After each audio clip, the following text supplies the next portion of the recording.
ఒక ఊళ్ళో శివాలయంలో ఒక అర్చకుడు ఉన్నాడు. అందరూ ఊళ్ళు విడిచిపెట్టి వెళ్ళిపోతున్నారు. పాపం ఏదో తనకున్నదే కొద్దిగా శివుడికి నైవేద్యం పెట్టి పూజ చేసేవాడు.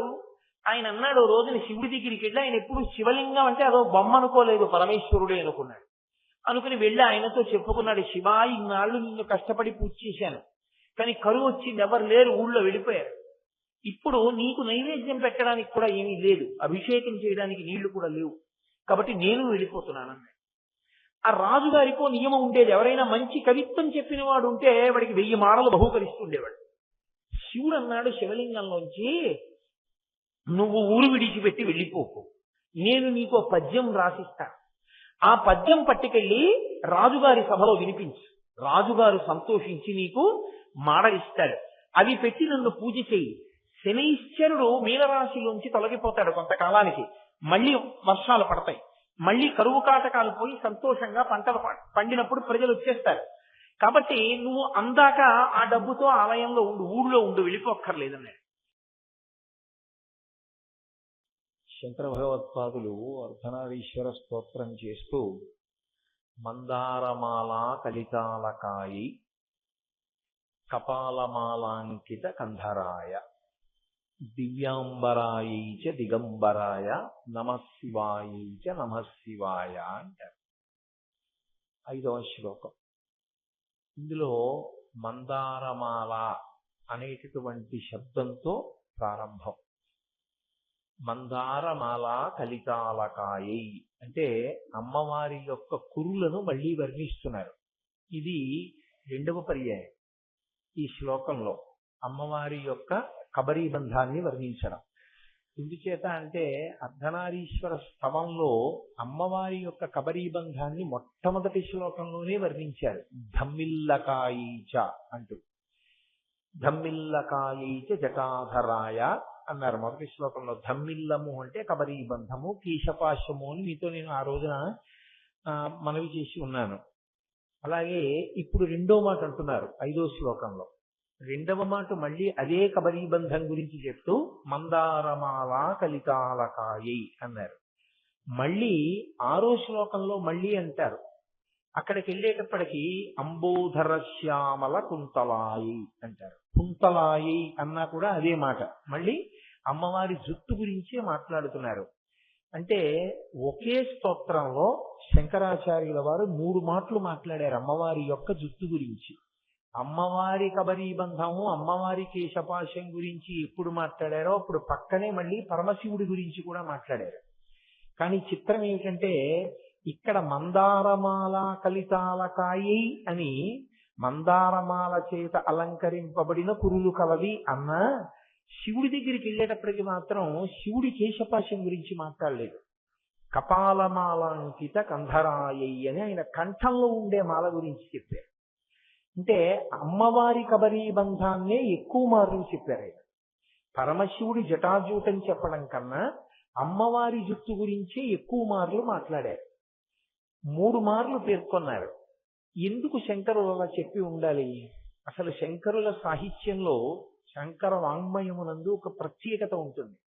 వారు ఏదైనా మాట్లాడారు అంటే తక్కెట్లో పెట్టి తూచినట్టే ఉంటుంది.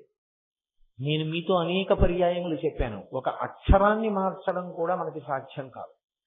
అంత అద్భుతమైనటువంటి సాహిత్యం. చెప్పింది చెప్పడం కానీ అసలు క్షేత్రం పేరు కూడా వాడరు శంకరాచార్యుల వారు. పిలిచేటప్పుడు కూడా సంబోధన యందు కూడా అనేక పేర్లు వాడరు.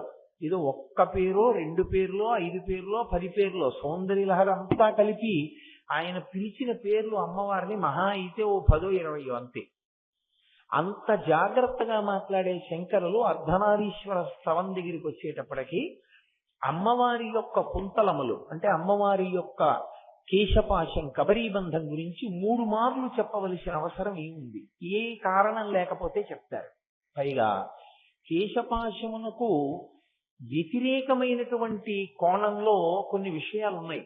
నేను మీతో మనవి చేశాను, అసలు స్త్రీ కేశపాశం గురించి పురుషుడు మాట్లాడకూడదు, స్త్రీ కేశపాశం వంక పురుషుడు చూడకూడదు. ఒకవేళ చూసినా పరదేవత యొక్క కొప్పుముడి నేను చూస్తున్నానన్న భావనతో చూడాలి తప్ప ఎట్టి పరిస్థితులలోనూ పరస్త్రీ యొక్క కేశపాశమును చూడకూడదు. ఎందుకంటే ఆ కేశపాశమునకు ఒక లక్షణం ఉంటుంది, పురుషునికి మోహజనకము, మోహకారకమవుతుంది. కాబట్టి అసలు చూడవద్దు అని నిషేధం. 2, అమంగళకరమైనటువంటి అశౌచముతో అపవిత్రతతో కూడుకున్నటువంటి వస్తువులు ప్రపంచంలో 2 ఉన్నాయి మనుష్య శరీరమునందు. 1 వెంట్రుక, 2 గోళ్ళు. ఈ 2 అత్యంత ప్రమాదకరములు. అసలు తల వెంట్రుక గురించి ఎంత నిషిద్ధం అంటే శాస్త్రంలో, ఇంటికి ఎవరైనా పెద్దలు వచ్చి భోజనం చేస్తున్నప్పుడు ఎగిరి వెంట్రుక కానీ విస్తట్లోకి వచ్చిందనుకోండి, అక్కడతో ఉత్తరాపోసనం పట్టి వెళ్ళిపోవాలి తప్ప వెంట్రుక తీసి భోజనం చేయకూడదు. యథార్థమునకు ఇంటి యజమానైనా అంతే. యజమాని భోజనం చేసేటప్పుడు విస్తట్లో వెంట్రుక కనపడితే వెంటనే ఆ భోజనాన్ని అక్కడతో విడిచిపెట్టి ఉత్తరాపోసనం పట్టి లేచిపోవాలి తప్ప ఆ భోజనం చెయ్యకూడదు. వెంట్రుక అంత హేయమైనదిగా చెప్పబడింది. 2, వెంట్రుక అత్యంత ప్రమాదమును తీసుకొస్తుంది. సభాముఖంగా నాకు చెప్పడం ఇష్టం లేదు కానీ దాని వివరం, గోళ్లతోటి వెంట్రుకలతోటి ఆభిచారిక హోమం చేస్తారు, ఉగ్రపూజ చేసి ప్రమాదం తీసుకొస్తారు. అందుకని గోళ్ళు వెంట్రుకలు ప్రమాదకరములు. అటువంటి వాటిలో అత్యంత పవిత్రములుగా భావింపబడేటటువంటి వెంట్రుక ఒక్కటే ఒక్కటి ఉంది లోకంలో. ఆ ఒక్క వెంట్రుకకే గౌరవం. ఏది దేని వెంట్రుక అంటే ఏనుగు వెంట్రుకగా శక్తి ఉంది. అంటే ఏనుగు కనపడితే పీక కండుస్మా ఎప్పుడును. ఏనుగు యజమాని దగ్గర అనుమతి తీసుకుని వెంట్రుక తీసుకుని ఇంట్లో కూతురు కోడలు వీళ్ళిద్దరిలో ఎవరైనా గర్భిణి అయి ఉంటే యజమాని చెయ్యవలసిన పనులలో ఒకటిగా చెప్పబడింది. ఆ ఏనుగు వెంట్రుక ఒకటి తెచ్చి దాచుకోవాలి. దాచుకుని ఆమె సంతానవతి కాగానే, పిల్లవాడో పిల్లో పుట్టగానే బాలసారే, భారసాల కాదు తప్పది, బాలసారే అంటే సారే అంటే కానుక, సూడిద అన్న కానుక అని అర్థం. సూడిదలు ఇచ్చారండి అంటారు. సూడిదలు ఇచ్చారు అంటే కానుకలు ఇచ్చారు అని దాని అర్థం. సారే అంటే కానుక. బాలసారే, కొత్తగా పుట్టిన పిల్లవాడికి కానుక ఇస్తాడు తాతగారు. తాతగారిచ్చే కానుక ఏదై ఉండాలో తెలుసా? ఆ పిల్లవానికి నక్షత్రాన్ని అనుసరించి జాతకర్మ చేసినప్పుడు ఏ రాతి ఉంగరం పెట్టుకోవాలో నిర్ణయం చేసి చిన్న రాయితో కూడిన ఉంగరాన్ని తయారు చేసి ఆ రాతి కింద ఏనుగు వెంట్రుక పెట్టి రాతితో మూసి వేలుగు పెడతారు. ఏనుగు వెంట్రుకతో ఉన్నటువంటి ఉంగరాన్ని కానీ పెట్టుకుని ఉంటే పిల్లవాడు, వాడికి లేదా ఏదో తావీజు ఎందుకు పెడతారు. ఎందుకు పెడతారు అంటే ఉగ్రభూతములు చినకే ప్రయత్నం చేస్తాయి పిల్లల్ని. 2, దృష్టి దోషం చాలా తొందరగా తగిలేస్తుంది వాళ్ళకి. ఈ రెండిటి నుంచి కూడా ఏనుగు వెంట్రుక కాపాడగలదు. ఒక్క ఏనుగు వెంట్రుకకే ఆ శక్తి ఉంది. దానికి తప్ప ఇంకా ఏ వెంట్రుకకి కూడా ఆ గౌరవం లేదు. ఆఖరికి ఆవు వెంట్రుకకి కూడా ఊడిపోతే దాంతో ఏదో చెయ్యొచ్చు అని ఏం లేదు. కాబట్టి అసలు వెంట్రుకలనేటటువంటి వాటి గురించి మాట్లాడడమే ఉండదు శాస్త్రం. అటువంటిది పరదేవత అయినా ఆమె తల్లి. తల్లి యొక్క కబరీబంధం గురించి శంకరాచార్యుల వారు ఒక మారు చెప్పారు. ఏదో అవసరం వచ్చింది, చెప్పవలసి వచ్చింది. పరమశివుడి జటాజూటం చెప్తే అమ్మవారి కబరీబంధం చెప్పారు. బాగుంది, అక్కడతో అయిపోయింది. 3 మార్లు ఎందుకు తేవాలి? అంతటి మహానుభావుడు జగద్గురువు ఆయన అర్ధనారీశ్వర స్తోత్రంలో చెప్పిన 8 శ్లోకాల్లో 3 మార్లు అమ్మవారి కబరీబంధ ప్రస్తావన చేశారా? ఏ కారణం లేకపోతే శంకరాచార్యులు వారు చేసి ఉంటారు. ఏదో బలమైన కారణం ఒకటి ఉండాలి. ఏదా బలమైన కారణం అంటే, లోకంలో ఏ వెంట్రుకలైనా హాని చేస్తాయేమో, ఎవరి కబరీబంధమైనా మోహానికి గురి చేస్తుందేమో, కానీ అమ్మవారి కబరీబంధాన్ని దర్శనం చేసినా ధ్యానం చేసినా కొన్ని కోట్ల జన్మల అజ్ఞానము విచ్చిపోతుంది, నశించిపోతుంది. నల్లని అమ్మవారి కురులను ధ్యానం చేస్తే నల్లని అజ్ఞానము నశించిపోతుంది. నల్లని కురులకు ఆ శక్తి ఎలా ఉంది ధ్యానం చేసి చూడు, నీకు తెలుస్తుంది. ఎందుచేత అంటే అమ్మవారి అంగప్రత్యంగములలో అసలు ఎట్టి పరిస్థితులలోనూ కనపడనిది ఏది అంటే కబరీబంధమే. ఎందుకంటే ఆవిడ సాకారముగా ఉంటుంది. ఎక్కడన్నా శివలింగం ఉందనుకోండి, మీరు వెనక్కి వెళ్ళొచ్చు, పక్కకి వెళ్ళొచ్చు. అమ్మవారు పక్కన మూర్తిగా ఉంటుంది.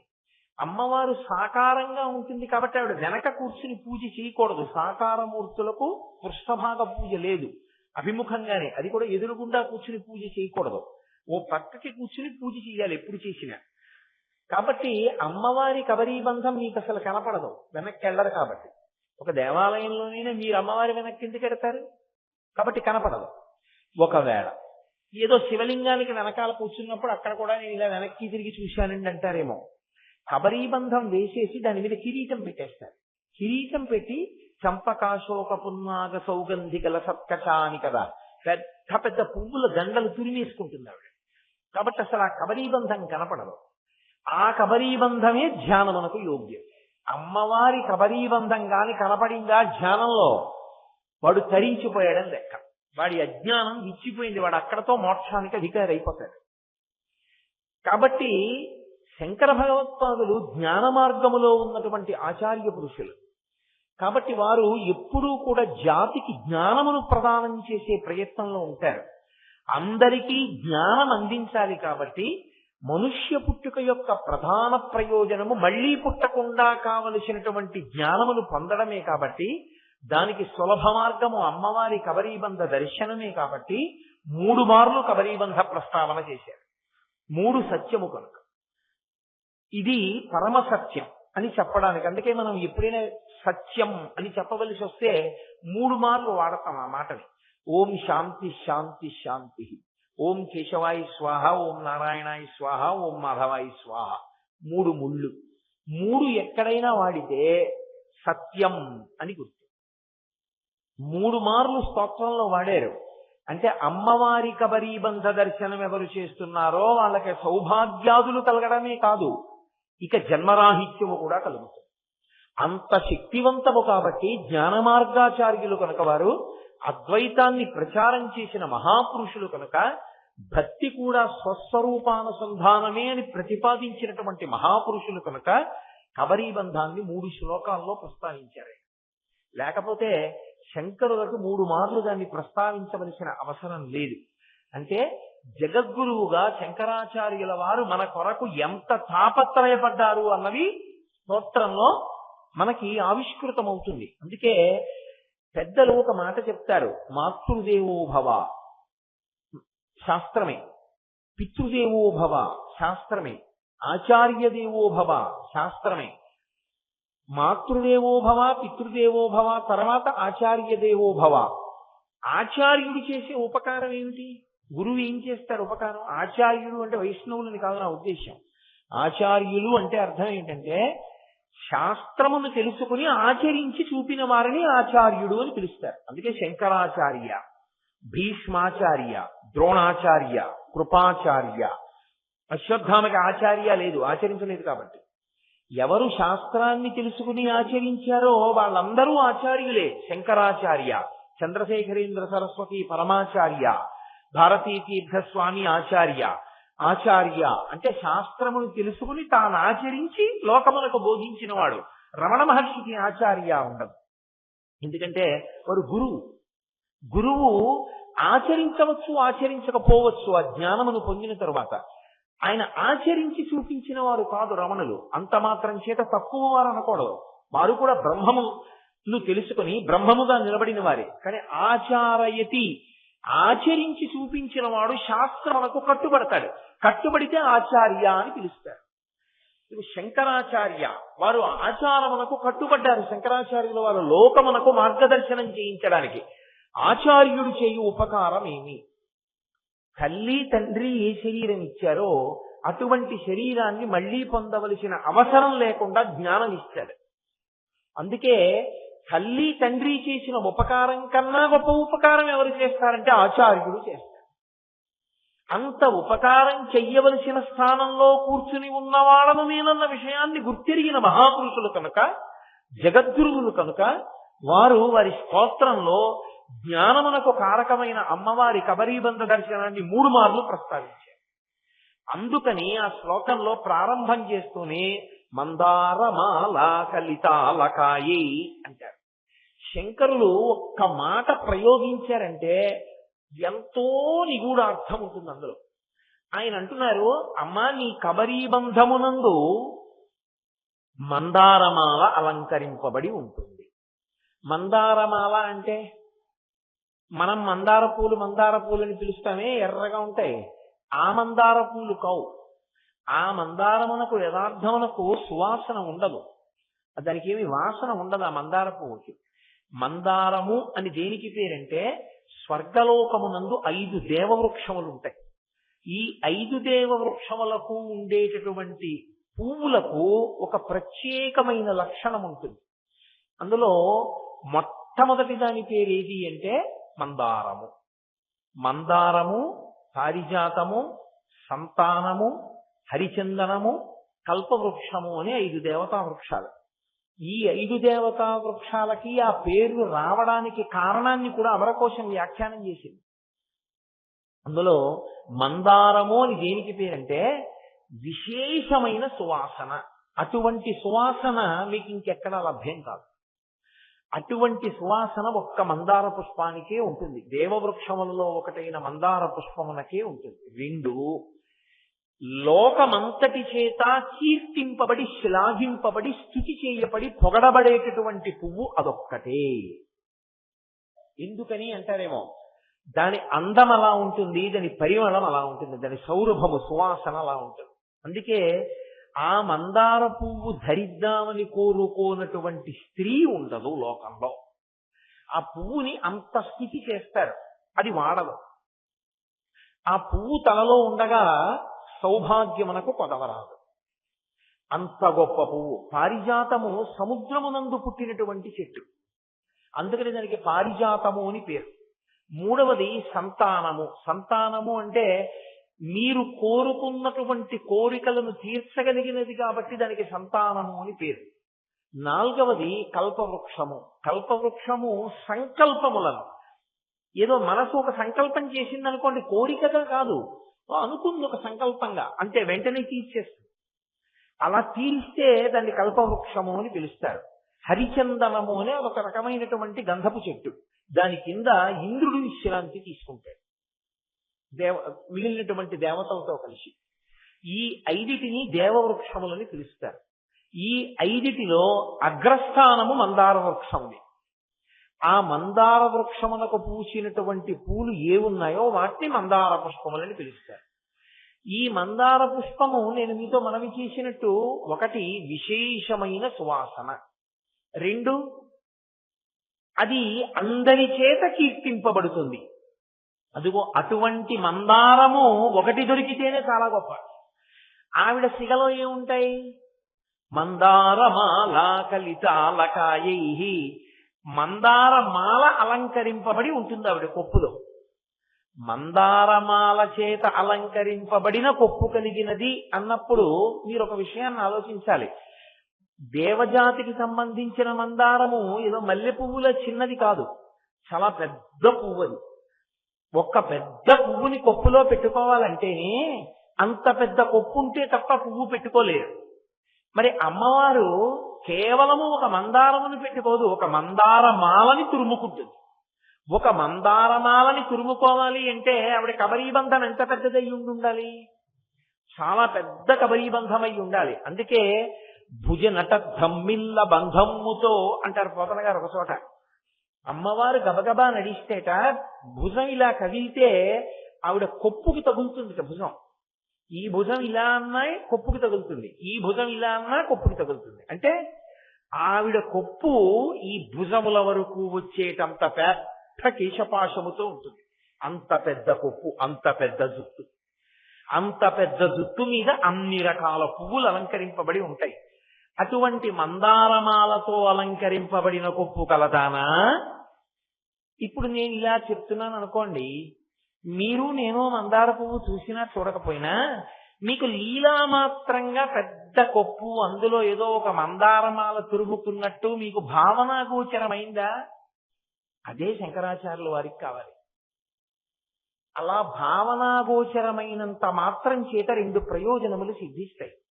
1, స్త్రీ ఈ స్తోత్రం చదివినా, పురుషుడు ఈ స్తోత్రం చదివినా ఒక్కసారి అలా భావన చేస్తే పురుషుడికి తరువుకొస్తున్నటువంటి ప్రమాదం తప్పుతుంది. స్త్రీ ఇంట్లో చదివితే 5వ తనం నిలబడుతుంది. ఎందుకంటే ఆయనకి ప్రమాదం తప్పి దీర్ఘ సౌమాంగల్యంతో ఉంటుంది. 2, ఆంతర ప్రయోజనము జ్ఞానము కలిగి మళ్లీ పుట్టవలసినటువంటి అవసరం లేకుండా ఉంటుంది. జ్ఞానావిర్భావమునకు అదే కారణము, రక్షణకు అది ఏ హేతు.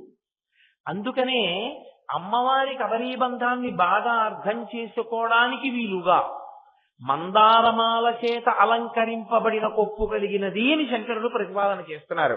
మందారమాల కలితాలకాయై.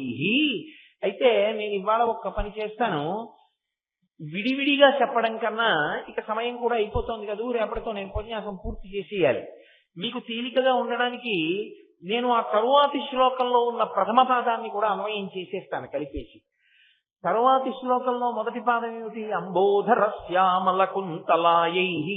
అంబోధర శ్యామల కుంతల అంటే కుంతలములు అంటే వెంట్రుకలు. అమ్మవారికి కేవలము వెంట్రుకల సంబంధంగా కొన్ని పేర్లు ఉన్నాయి. సుగంధ కుంతలాంబ, నీల కుంతలాంబ, దీర్ఘ కుంతలాంబ, ఇవన్నీ అమ్మవారి పేరు.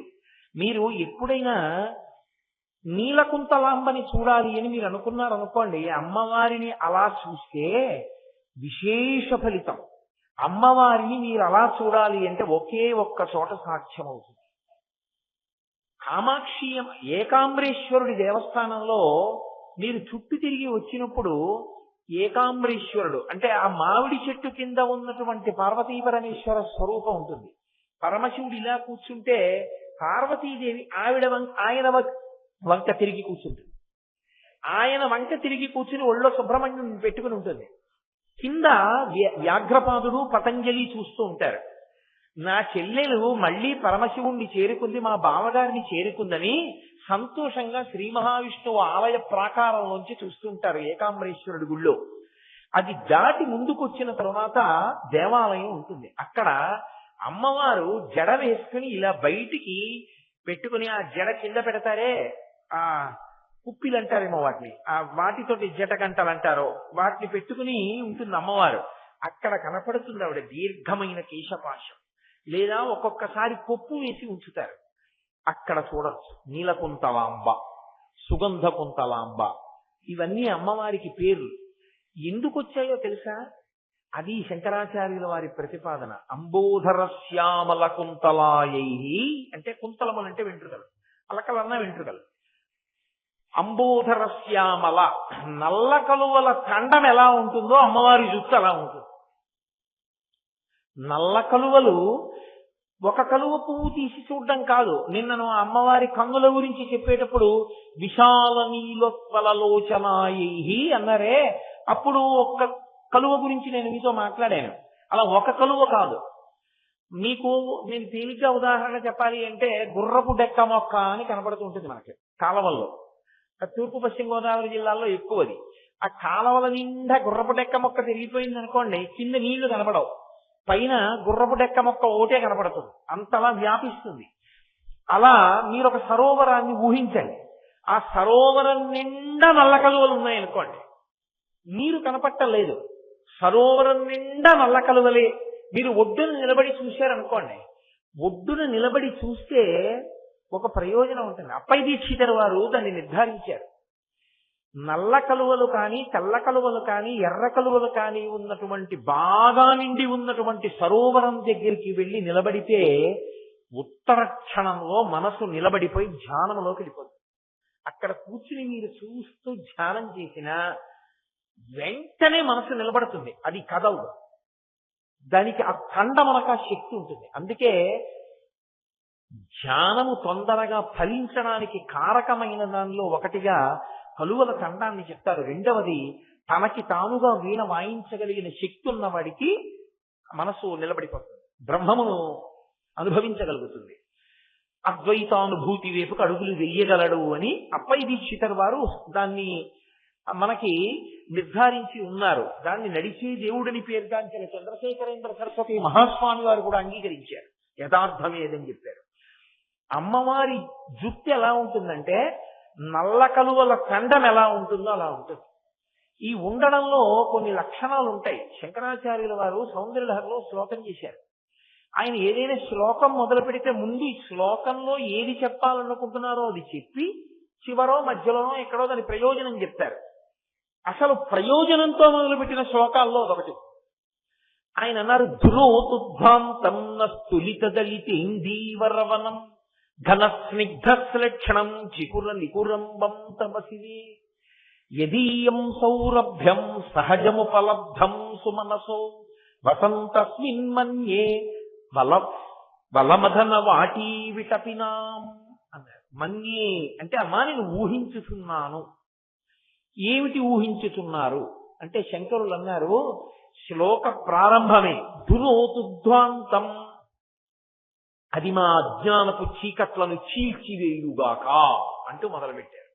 ఏది? అమ్మవారి కబరీబంధం. అది ఎవరు చూశాడో, ఎవరు ధ్యానము చేసినప్పుడు కనపడిందో వాడి అజ్ఞానము నశించిపోతాం. ధునోతుధ్వాంతం నస్తులిత దళితేందీవరవనం, నల్ల కలువల తండం ఎలా ఉంటుందో అలా ఉంటుంది ఆవిడ జుట్టు. అది అంబోధరస్యామలకుంతలాయై అన్న మాటకు అర్థం. ఇది ఎలా ఉంటుందంటేట ఆ జుట్టు ఘన స్నిగ్ధ శ్లక్షణం చికుర నికురంబం తవ శివే. శివే అని పిలిచారు శంకరాచార్యులు వారు ఆ శ్లోకంలో.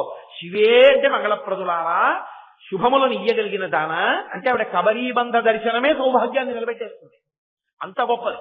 కాబట్టి ఓ శివే, అమ్మ తల్లి పార్వతి, నీ యొక్క కబరీబంధం ఉంది, అది ఘన. ఘన అంటే ఏదో పలసగా జుట్టంతా కలిపి కొప్పేస్తే ఏదో పెద్ద ఉసిరికాయంతో వచ్చేంత తక్కువ జుట్టు కాదు. ఘన, చాలా పెద్ద జుట్టు.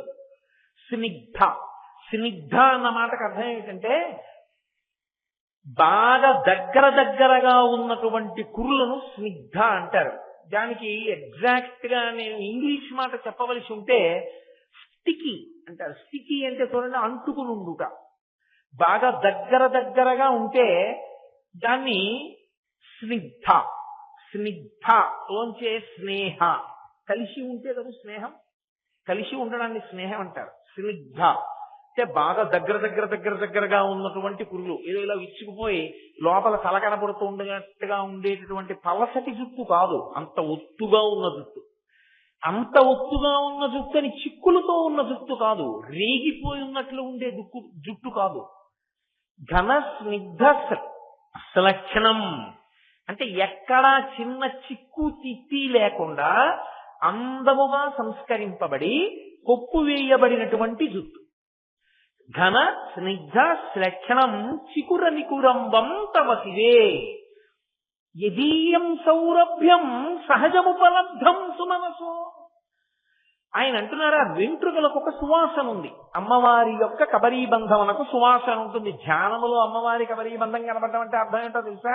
సువాసన కూడా ముక్కుకి తగలాలి. అక్కడ లేని సువాసన ముక్కుకి తగలాలి. తగిలితే వాడికి ధ్యానంలో దర్శనం అయింది కబరీబంధం అని గుర్తు. యదీయం సౌరభ్యం సహజముపలబ్ధం. ఎందుచేత అంటే సృష్టి జరిగినప్పుడు ప్రాణులు 4 రకాలుగా పుడతాయి. జరాయుజములు, అండజములు, స్వేదజములు, ఉద్భుజములు అంటారు. జరాయుజములు అంటే మావి చేత పుడతాయి, మనందరం పుట్టినట్టు. అండజములు అంటే గుడ్డులోంచి వస్తాయి, కోడి గుడ్డు పెట్టి కోడి పిల్లలు వచ్చినట్టు. ఉద్భుజములు అంటే భూమిని చీల్చుకుని పైకొస్తాయి, చెట్లు మొదలైనవి. స్వేదజములు అని ఒకటి ఉంటాయి. స్వేదజములు అంటే చెమటలోంచి పుడతాయి. అంటే దుర్గంధ భూయిష్టంగా చెమట నిలబడిపోతే అందులోంచి పుట్టేటటువంటి అత్యంత హేయమైన క్రిములలో ఒకటి పేను. ఆ పేను ఎక్కడ పుడుతుందంటే తలలోనే పుడుతుంది. అది ఎవరి దగ్గర నుంచో వచ్చి కొత్తగా ఇక్కడేం కావాలని పెట్టదు. తల శుభ్రంగా ఉంచుకోకపోతే, ప్రత్యేకించి జుట్టుని శుభ్రంగా ఉంచుకోని వాళ్ళకి చెమట నిలబడిపోతే తల మీద ఆ చెమటలోంచి పుడుతుంది పేను. కాబట్టి వెంట్రుకలకు ఒక లక్షణ ఉంటుంది, అవి దుర్వాసనని వెదజల్లుతాయి. ఆ వెంట్రుక కానీ ఎప్పుడు చెమటతోటి నూనె జిడ్డుతోటి కలిసి ఉండడం వల్ల అది అసహ్యకరమైన వాసన వస్తుంది వెంట్రుక. అటువంటి వెంట్రుకలు ఏవైతే ఉన్నాయో అవి లోకంలో ఉన్న వాళ్ళందరి వెంట్రుకలు దుర్వాసనలు వెదజల్లుతాయి. ఒక్క అమ్మవారి వెంట్రుకలు మాత్రం తమంత తాము సహజముపలబ్ధం సుమనసో. శంకరాచార్యుల వారు ఎంత జాగ్రత్త తీసుకున్నారో చూడండి. సహజ అంటే రోజు పువ్వులు పెట్టుకుంది కదండి, మందార పువ్వులు అవి మరి, అందుకని ఆ వాసన పట్టుకుందండి ఆవిడ జుట్టుకి, అందుకని వాసన వస్తోంది తప్ప అది వెంట్రుకల యొక్క సహజమైన వాసన కాదంటారేమో. కాదు, సహజముపలబ్ధం సుమనసో. అమ్మా అది నీ వెంట్రుకలకి సహజంగా ఉంటుందా సువాసన? ఇది చూసిక సుమనసో వసంతస్మిన్ మన్యే వల్లమధనవాటి విటపినాం. ఇంద్రుని యొక్క స్వర్గలోకం దేవలోకంలో ఉండేటటువంటి దేవవృక్షములు మందారము, పారిజాతము, హరిచందనము, సంతానము, కల్పవృక్షము మొదలైన 5 చెట్లకు పూసిన పువ్వులు కూడా మనసులో అనుకుంటాయిట, అందరూ మమ్మల్ని పెట్టుకోవాలనుకుంటారు, మా సువాసన చూడాలనుకుంటారు, మాకు ఓ కోరికుంది, ఎప్పుడైనా మా పువ్వుల్లో ఒక పువ్వు పార్వతీదేవి పెట్టుకుంటే బాగుండు అనుకుంటాయిట. ఎందుకు? ఆవిడ జుత్తు సువాసన మనం చూడాలని అవి అనుకుంటాయిట. అమ్మా అంత గొప్ప కేశపాశం అమ్మా నీది అన్నారు శంకరాచార్య. దాన్ని ఇక్కడికి తీసుకొచ్చి అంబోధర శ్యామల కుంతలాయి, దాన్ని ముందుకు తీసుకెళ్లి చూపించినప్పుడు మందారమాల కలితాలకాయి అని 2 సార్లు మళ్ళీ ఆ మొట్టమొదటి ధమ్మిల్లకాయి అన్న తర్వాత 2 మాటలు ప్రస్తావించారు 5, 6 శ్లోకముల యందు. అయితే ఇలా ఉంటుందా అండి అంటే దాన్ని ఎందుకంత వర్ణన చేయవలసిన అవసరం వచ్చిందంటే, నేను మీతో మనవి చేశాను, ఒక్క కబరీబంధము ఎవ్వరికీ కనపడదు. కనపడని కబరీబంధము ఏదుందో అది కనపడిందా వాడి జన్మ సాఫల్యం. అది కనపడాలి అంటే ఎవడు అంతకముందు దర్శనం చేశారో వారే దాన్ని వర్ణించాలి, వర్ణించి లోకానికి ఉపకారం చెయ్యాలి. అప్పుడు మనసు పట్టుకోగలుగుతుంది, ఆలంబనం దొరుకుతుంది. అందుకని అయ్యో నేను లోకానికి ఉపకారం చెయ్యాలి, అన్యోన్య దాంపత్యము అన్న మాటకు అర్థం కేవలం భోగాలు అనుభవిస్తూ తెచ్చిపోమ్మనే. సంసారమునందు చిట్ట చివర పొందవలసిన సుఖం ఏది అంటే వైరాగ్య సుఖమును పొందాలి. భర్తని భార్య ఎందుకు అనుభవించాలంటే చిట్ట చివరికి ఇద్దరు ఏ సుఖాన్ని పొందాలి అంటే వైరాగ్య సుఖం పొందాలి. అన్ని సుఖములకు ఆలవాలం ఎవరంటే భార్యే. నేను ఇంకంతకన్నా విడమర్చి చెప్పక్కర్లేదు. ఓ అమ్మ తర్వాత అమ్మలా అన్నం పెట్టినా, సంతానం కలిగినా, ఏదైనా సంతోషం అనుభవించినా, మాట్లాడినా, శాంతి పొందినా భార్య దగ్గరే. శాంతి స్థానము, భోగస్థానము, సుఖస్థానము భార్యకి భర్త, భర్తకి భార్య. అలా సుఖాలు భోగాలు అని అనుభవిస్తూ కూర్చుంటే ఇంకెందుకు అది దిక్కుమాలిన దాంపత్యం కాదు. ఎక్కడో అక్కడ ఒక ప్రశ్న వేసుకోవాలి, ఈ సుఖములు సుఖములా? ఈ సుఖములు సుఖములైతే ఇవి దుఃఖముగా ఎందుకు కనిపిస్తున్నాయి? బొబ్బట్టు తినడం సుఖమైతే 5 బొబ్బట్లు తిన్నాక అబ్బా వద్దని ఎందుకు అనిపిస్తోంది? కాబట్టి ఇది కాదు సుఖము. ఆనందమని ఇంకొకటి ఉంది, పరమేశ్వరుడు. దాన్ని పొందాలి మనం అనేటటువంటి భావన ఒకటి కలగాలి. అదిగో అది వైరాగ్య సుఖము అంటారు. వైరాగ్య సుఖము అన్న మాటకు అర్థం ఏంటంటే మీకు అనుకూలమైంది జరిగితే సుఖంగా అనిపిస్తుంది, మనసుకి అనుకూలముగా లేని జరిగితే దుఃఖము అనిపిస్తుంది. సుఖము కలిగినా దుఃఖము కలిగినా ఒకలాగే అనిపిస్తే వైరాగ్య సుఖం అంటారు. దానికి సరి అయిన ఉదాహరణ గాలి. గాలి చూడండి ఇలా వెళ్ళిపోతూ ఉంటుంది. అక్కడ మల్లె పందిరి ఉంది, మల్లెపూలు ఉన్నాయి, గాలి మల్లెపూల మీదకి వెళ్ళింది. అటు కూర్చున్న వ్యక్తి అన్నాడు, అబ్బా ఎంత మంచి గాలో, ఎంత సువాసనో అన్నాడు. మల్లెపూలకి తగిలింది కాబట్టి గాలికి ఆ వాసన వచ్చింది. అందరూ మళ్ళీ మెచ్చుకుంటున్నారు, మల్లె పందిరి మీద నుంచి వెడితేనని గాలి మల్లె పందిరి మీదే తిరుగుతూ వెడుతుందా? వెళ్ళదు, ఇంకొంచెం ముందుకెడుతుంది. వెళ్ళేటప్పటికి నేను రోజు యానం వస్తూ చూస్తాను, చొల్లంగి దగ్గర రోడ్డుకి 2 పక్కల ఆకాశంలో తారకలు మెరుస్తున్నట్టుగా మెరుస్తుంటాయి చేపలు. వాటి నుంచి విశేషమైన దుర్గంధం వస్తుంది. గాలి ఆ కుళ్ళిపోయిన చేపల నుంచి వెళ్ళినప్పుడు బా అని కాసేపు ఆ ముక్కు మూసేసుకుంటాం. ముక్కు మూసేసుకోవడం అంటే వాయువుని లోపల కాసేపు నిలబెడతాం, అది విడిపోయేంత వరకు. వీళ్ళు అలా అంటున్నారని గాలి ఏమైనా బెంగెట్టుకుంటుందా? మల్లె పందిరి నుంచి వెళ్ళినప్పుడు మురిసిపోదు, ఎండు చేపల నుంచి వెళ్ళినప్పుడు కుంగిపోదు. రెండిటి ఎందు గాలి అలాగే ఉంటుంది. మీరు సుగంధమన్నా పొంగిపోదు, అది దుర్గంధమన్నా దానికి ఏమీ బాధలేదు. రెండిటి ఎందు సమానముగా ఉండేటటువంటి గాలి ఎటువంటిదో అలా సుఖదుఖముల ఎందు ఒకలాగే ఉండగలిగిన స్థితిని పొందినదేదో అది వైరాగ్య సుఖము. అప్పుడు మనసుకి అనుకూలత ప్రతికూలత 2 లేవు. అలాంటి వాడెవడో వాడు నాకు ఇష్టుడు అన్నాడు కృష్ణ పరమాత్మ. తుల్య నిందా స్తుతిర్ మౌని సంతుష్టో ఏనకేనచిత్ తనికేత స్థిరమతి భక్తిమాన్మే ప్రియో నరః. వాడే నాకు ఇష్టమైన వాడు అన్నాడు. అది సాధించడానికి ప్రయత్నం చెయ్యాలి. క్రమక్రమంగా సాధన చేస్తూ ఆ వైరాగ్య సుఖమునందు నిలబడగలగాలి. ఆ వైరాగ్య సుఖమునందు నిలబడిన వాడికి జ్ఞానం అంకురిస్తుంది. అటువైపుకి నడిపించగలిగినది కబరీబంధం. కాబట్టి శంకర భగవత్పాదులు దాని గురించి మనం ధ్యానం చెయ్యడానికి వీలుగా అంత గొప్పగా చెప్పకుండా ఎందుకుంటారు? అందుకు చెప్తున్నారు శంకరాచార్యుల వారు. అయితే అమ్మవారి కేశపాశానికి నిజంగా అలా సుగంధం ఉంటుందా అండి అంటే యథార్థముగా అటువంటి సుగంధం ఉంటుంది.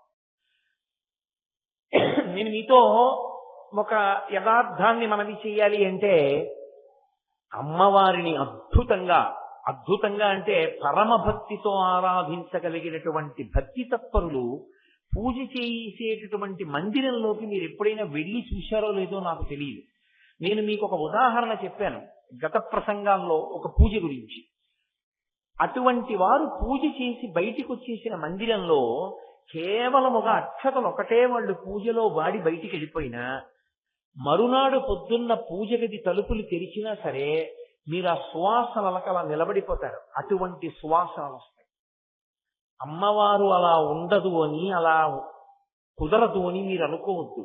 తల్లి అనేక చోట్ల అనేక విచిత్ర విన్యాసాలు చేస్తుంది.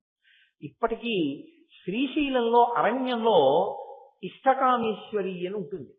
మీలో కొంతమంది చూసి ఉంటారు. ఇష్టకామేశ్వరి దర్శనం చేసి ఉంటారు. అమ్మవారి నుదురు దగ్గరికి వెళ్ళి ఇలా వేలుతో ముట్టుకుంటే మెత్తగా అలా లోపలికి వెడుతుంది. మనిషి శరీరం ఎలా ఉంటుందో అలాగే వెడుతుంది. ఆవిడ ఇష్టకామేశ్వరి అలాగే ఉంటుంది. ఇష్టకామేశ్వరి మూర్తి మీకు ఇంకెక్కడ కనపడదు. అసలు చేతిలో శివలింగం పట్టుకుని ఉంటుంది. అలాగే శ్రీశైలంలో అక్కమ్మ మహాదేవి దేవాలయము అని ఉంటుంది. చాలా జాగ్రత్తగా పాకుతూ పైకెక్కాలి. అక్కడికి వెళ్ళి నిలబడితే అటువంటి సుగంధపు వాసనలు ఎక్కడా ఉండవు అంటారు. అటువంటి సువాసనలు వెదజల్లుతూ ఉంటుంది. కాబట్టి ఉంటుంది లోకంలో, కానీ మనకి అనుభవమునందు అది తెలియకపోవచ్చు. కాబట్టి అమ్మవారి జుట్టుకి సహజ సుగంధం, సహజముపలబ్ధం సుమనసో, తల్లి నీ యొక్క కేశపాశమునకు సహజమైన సుగంధమున్నది. శ్రీకాళహస్తి మాహాత్మ్యము అని దూర్జటి ప్రత్యేకంగా ఒక గ్రంథాన్ని చేశారు. అద్భుతమైన గ్రంథం. మహానుభావుడు ఎంత గొప్ప రచన చేశారో. అందులో ప్రత్యేకంగా ఒక ఆఖ్యానం ఉంది. ద్రవిడ దేశంలో అంటే తమిళనాడులో, ఇప్పుడంటే తమిళనాడు అంటున్నాం, మధురై అని ఒక రాజ్యం. ఇక్కడ మీనాక్షి అమ్మవారు కొలువై ఉంది. మీనాక్షి అమ్మవారు కొలువై ఉన్నటువంటి మధురై రాజ్యాన్ని పాండ్యరాజు పరిపాలిస్తున్నాడు. పాండ్యరాజు పరిపాలించేటటువంటి కాలంలో అక్కడ ఒక విచిత్రం జరిగింది. అగస్త్య మహర్షి వచ్చారు. ఆయనే ద్రవిడ భాషకంతటికీ కూడా ఆధారమైన వారు ఆయనే. అటువంటి అగస్త్య మహర్షి అక్కడికి వచ్చి ఒక శంఖ పలకాన్న పదాన్ని తయారు చేశారు. ఆయన తపశ్శక్తితో తయారు చేసి పాండ్యరాజుకు బహూకరించారు. ఆయన ఇచ్చి ఒక మాట చెప్పారు. ఈ శంఖ పలకమునకు ఉన్నటువంటి గొప్పతనం ఏమిటో తెలుసా? సరస్వతీ సమానుడైనటువంటి కవి, తన కవిత్వమునకు ప్రయోజనము లోకమునకు ఇవ్వగలిగినటువంటి కవి దీని మీద కూర్చోవడానికి అర్హత పొందుతాడు. ఒకవేళ ఒకడికన్నా ఎక్కువ ఉంటే, అలాంటి వాళ్ళు ఎంతమంది అయినా సరే ఈ ఫలకం పెరిగి కూర్చోబెట్టుకుంటుంది. ఒకవేళ 10 మంది ఉంటే 10 మందిని కూర్చోబెట్టుకుంటుంది. అలా కూర్చోవడానికి అర్హుడైన వాడు ఒక్కడే అయితే వాడిని ఒక్కడనే కూర్చోబెట్టుకుంటుంది. అందుకే పుస్తక రచన చేసేటప్పుడు పూర్వం అంత జాగ్రత్తగా చూసేవారు. ఒక పుస్తకం ఏదో పుస్తకం రాసేశాను కదా అని చెప్పి ఇష్టం వచ్చినట్టుగా రాసేసి ముద్రణ వేసి లోకానికి వదిలిపెట్టారనుకోండి, అది అజ్ఞానములకు కారణమవుతుంది, సహేతుకంగా చెప్పకపోతే. అందుకే పూర్వం గ్రంథాన్ని రచన చేస్తే రాజులు దాన్ని ఊరేగింపుగా తీసుకొచ్చి మధురైలో మీనాక్షి అమ్మవారి గుళ్ళో సరస్వతి కోనేరని ఉంది. ఆ కోనేటి దగ్గరికి తీసుకెళ్లి ఆ కోనేటిలో పడేసేవారు. ఆ పుస్తకం వల్ల లోకానికి ప్రయోజనం ఉంటే పైకి తేలేది. అప్పుడు దాన్ని ప్రతులు రాసేవారు. ఆ పుస్తకం మునిగిపోతే దాని వల్ల లోకానికి ప్రయోజనం లేదు, అది అప్రమాణికం, దానివల్ల ఉపయోగం లేదంటే మునిగిపోయేది, వదిలిపెట్టి వెళ్ళిపోయేవారు. అంత జాగ్రత్తగా ఉండేది. అందుకే వివేకానందుడు ఒక మాట అంటాడు, ignorance started with printing, poverty started with rupee. దరిద్రం ఎప్పుడు మొదలైందంటే రూపాయలు వచ్చిన తర్వాత.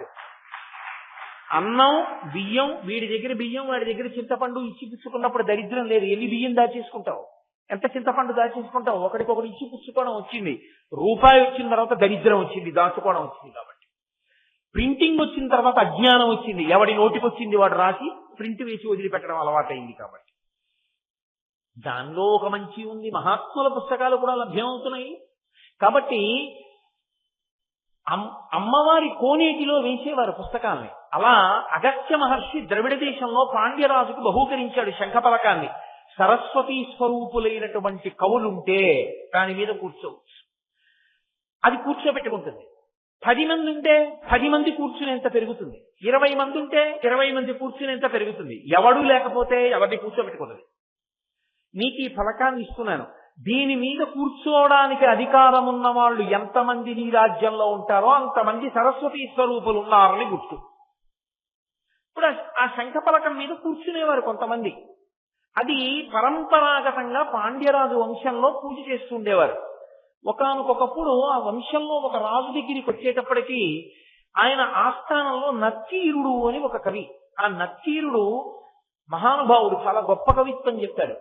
ఆయన కూడా ఫలకం మీద కూర్చునేవాడు. కానీ క్రమక్రమంగా ఏమైందంటే ఆయన అహంకారం అనకది కారణమైంది. అదే సమయంలో క్షామం వచ్చింది, లోకమంతా కరువు వచ్చింది. కారణం ఏమి అంటే మీనరాశిలోకి శనీశ్వరుడు ప్రవేశించాడు. అలా ప్రవేశించకూడదు, అలా ప్రవేశించిన కారణం చేత కరువు వచ్చింది. కరువు వస్తే ఒక ఊళ్ళో శివాలయంలో ఒక అర్చకుడు ఉన్నాడు. అందరూ ఊళ్ళు విడిచిపెట్టి వెళ్ళిపోతున్నారు. పాపం ఏదో తనకున్నదే కొద్దిగా శివుడికి నైవేద్యం పెట్టి పూజ చేసేవాడు. ఆయన అన్నాడు, రోజున శివుడి దగ్గరికి వెళ్ళి, ఆయన ఎప్పుడు శివలింగం అంటే అదో బొమ్మ అనుకోలేదు, పరమేశ్వరుడే అనుకున్నాడు. అనుకుని వెళ్ళి ఆయనతో చెప్పుకున్నాడు, శివా, ఇన్నాళ్ళు నిన్ను కష్టపడి పూజ చేశాను, కానీ కరువు వచ్చింది, ఎవరు లేరు, ఊళ్ళో వెళ్ళిపోయారు. ఇప్పుడు నీకు నైవేద్యం పెట్టడానికి కూడా ఏమీ లేదు, అభిషేకం చేయడానికి నీళ్లు కూడా లేవు, కాబట్టి నేను వెళ్ళిపోతున్నాను అన్నాడు. ఆ రాజుగారికో నియమం ఉండేది, ఎవరైనా మంచి కవిత్వం చెప్పిన వాడు ఉంటే వాడికి 1000 మాటలు బహూకరిస్తుండేవాడు. శివుడు అన్నాడు శివలింగంలోంచి, నువ్వు ఊరు విడిచిపెట్టి వెళ్ళిపోకు, నేను నీకు పద్యం రాసిస్తా, ఆ పద్యం పట్టుకెళ్ళి రాజుగారి సభలో వినిపించు, రాజుగారు సంతోషించి నీకు మాడలిస్తాడు, అవి పెట్టి నన్ను పూజ చేయి. శనైశ్వరుడు మీనరాశిలోంచి తొలగిపోతాడు కొంతకాలానికి, మళ్ళీ వర్షాలు పడతాయి, మళ్ళీ కరువు కాటకాలు పోయి సంతోషంగా పంటలు పండినప్పుడు ప్రజలు వచ్చేస్తారు. కాబట్టి నువ్వు అందాక ఆ డబ్బుతో ఆలయంలో ఉండు, ఊళ్ళో ఉండు, వెళ్ళిపోక్కర్లేదన్నాడు. సరే ఇమ్మన్నాడు ఆ పద్యం. శివలింగంలోంచి పరమేశ్వరుడు ఇచ్చాడు. అది పట్టుకుని వెళ్ళాడు ఆయన. పాపం ఆయనకి ఏం తెలుసు, కవిత్వం వచ్చా ఏమొచ్చు, శివుడు ఇచ్చాడు, నమ్మాడు, వెళ్ళాడు. నత్తీరుడు కూర్చుని ఉన్నాడు అక్కడ శంఖపలకం మీద, రాజుగారు కూర్చుని ఉన్నాడు సింహాసనం మీద.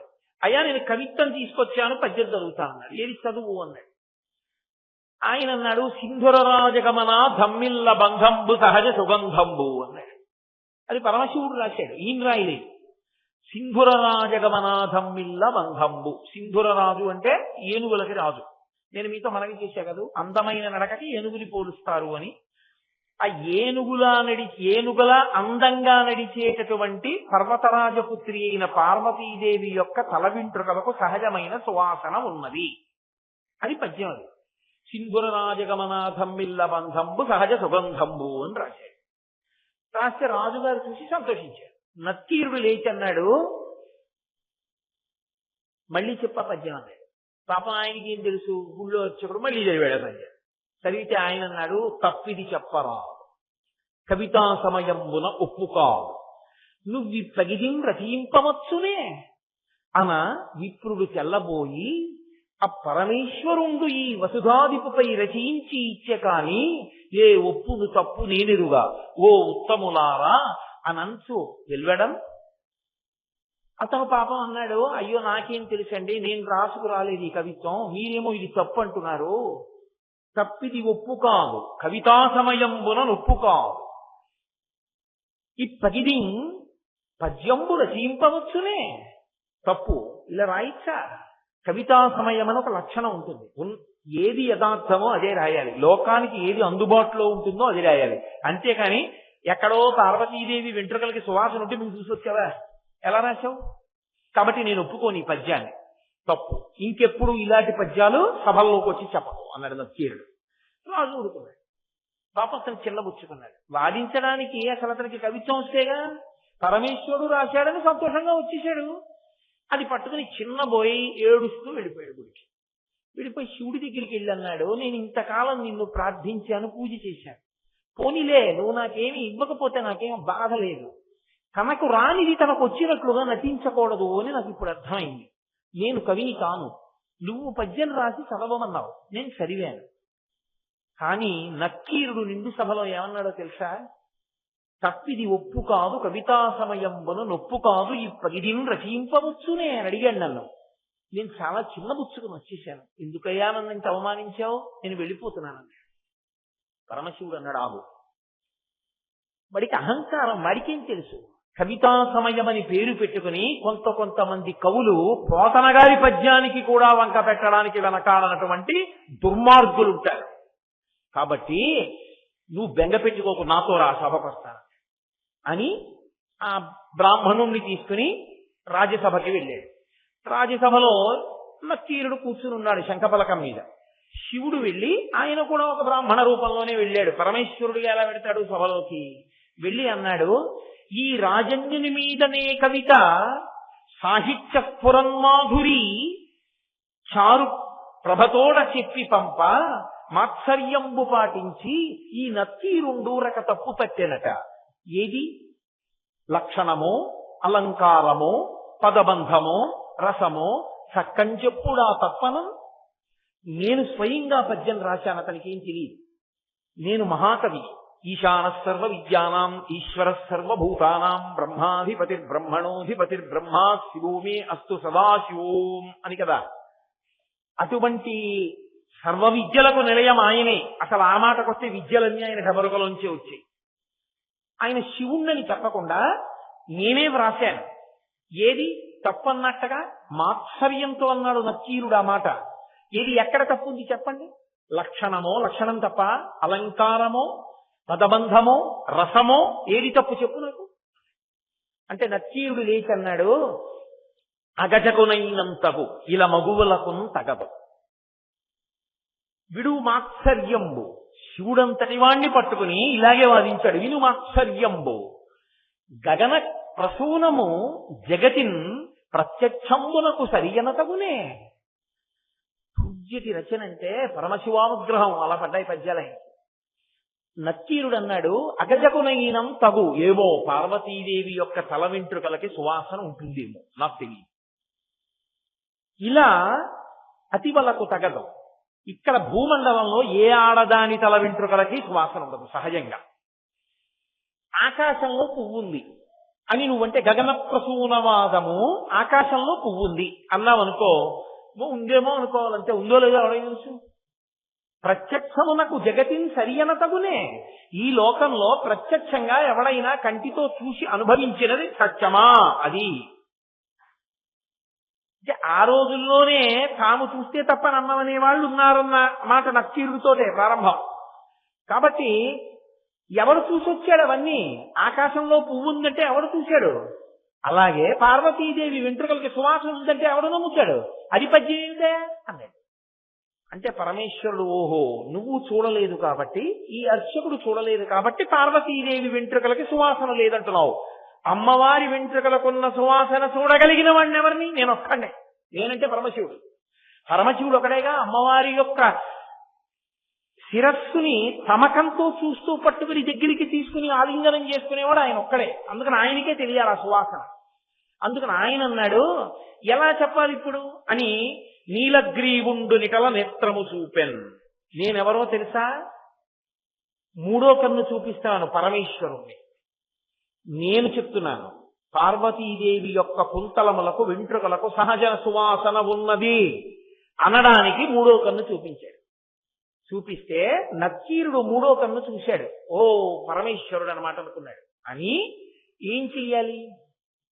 సాష్టాంగపడి క్షమార్పణ అడిగి, ఈశ్వరా మా అదృష్టం మీరే పద్యం చెప్పారా అనాలి.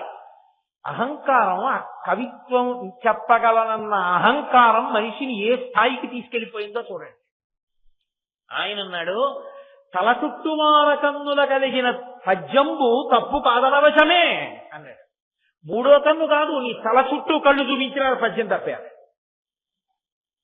పరమేశ్వరుడు వెంటనే పరమశివుడిగా నిలబడన్నాడు, కుష్ఠవ్యాధిగ్రస్తుడవగుగాక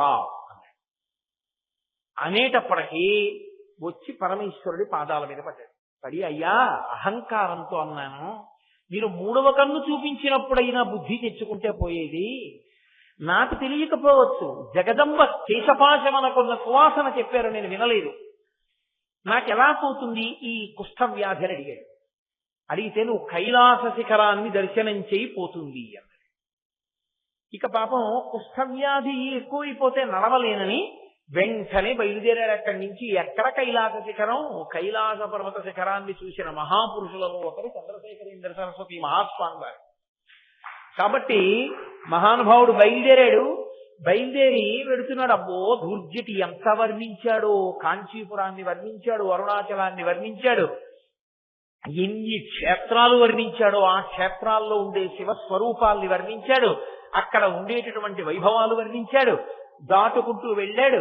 వెళ్ళి వెళ్ళి వెళ్ళి వెళ్ళి ఉత్తర భారతదేశాన్ని దాటి ఒక దండకారణ్యంలో ప్రవేశించి కాశీ వెళ్ళి గంగా స్నానం చేసి ఇంకా ముందుకు వెళ్ళి ఒక అరణ్యంలోకి వెళ్ళిపోయి దారి తప్పిపోయాడు. ఒంటి నుంచి చీము కారిపోతోంది, ఒళ్ళంతా తిమ్మిరిక్కిపోయింది, తెల్లమచ్చలు పుళ్ళు పట్టేసాయి, ముక్క ముక్కల కింద ఊడిపోతోంది.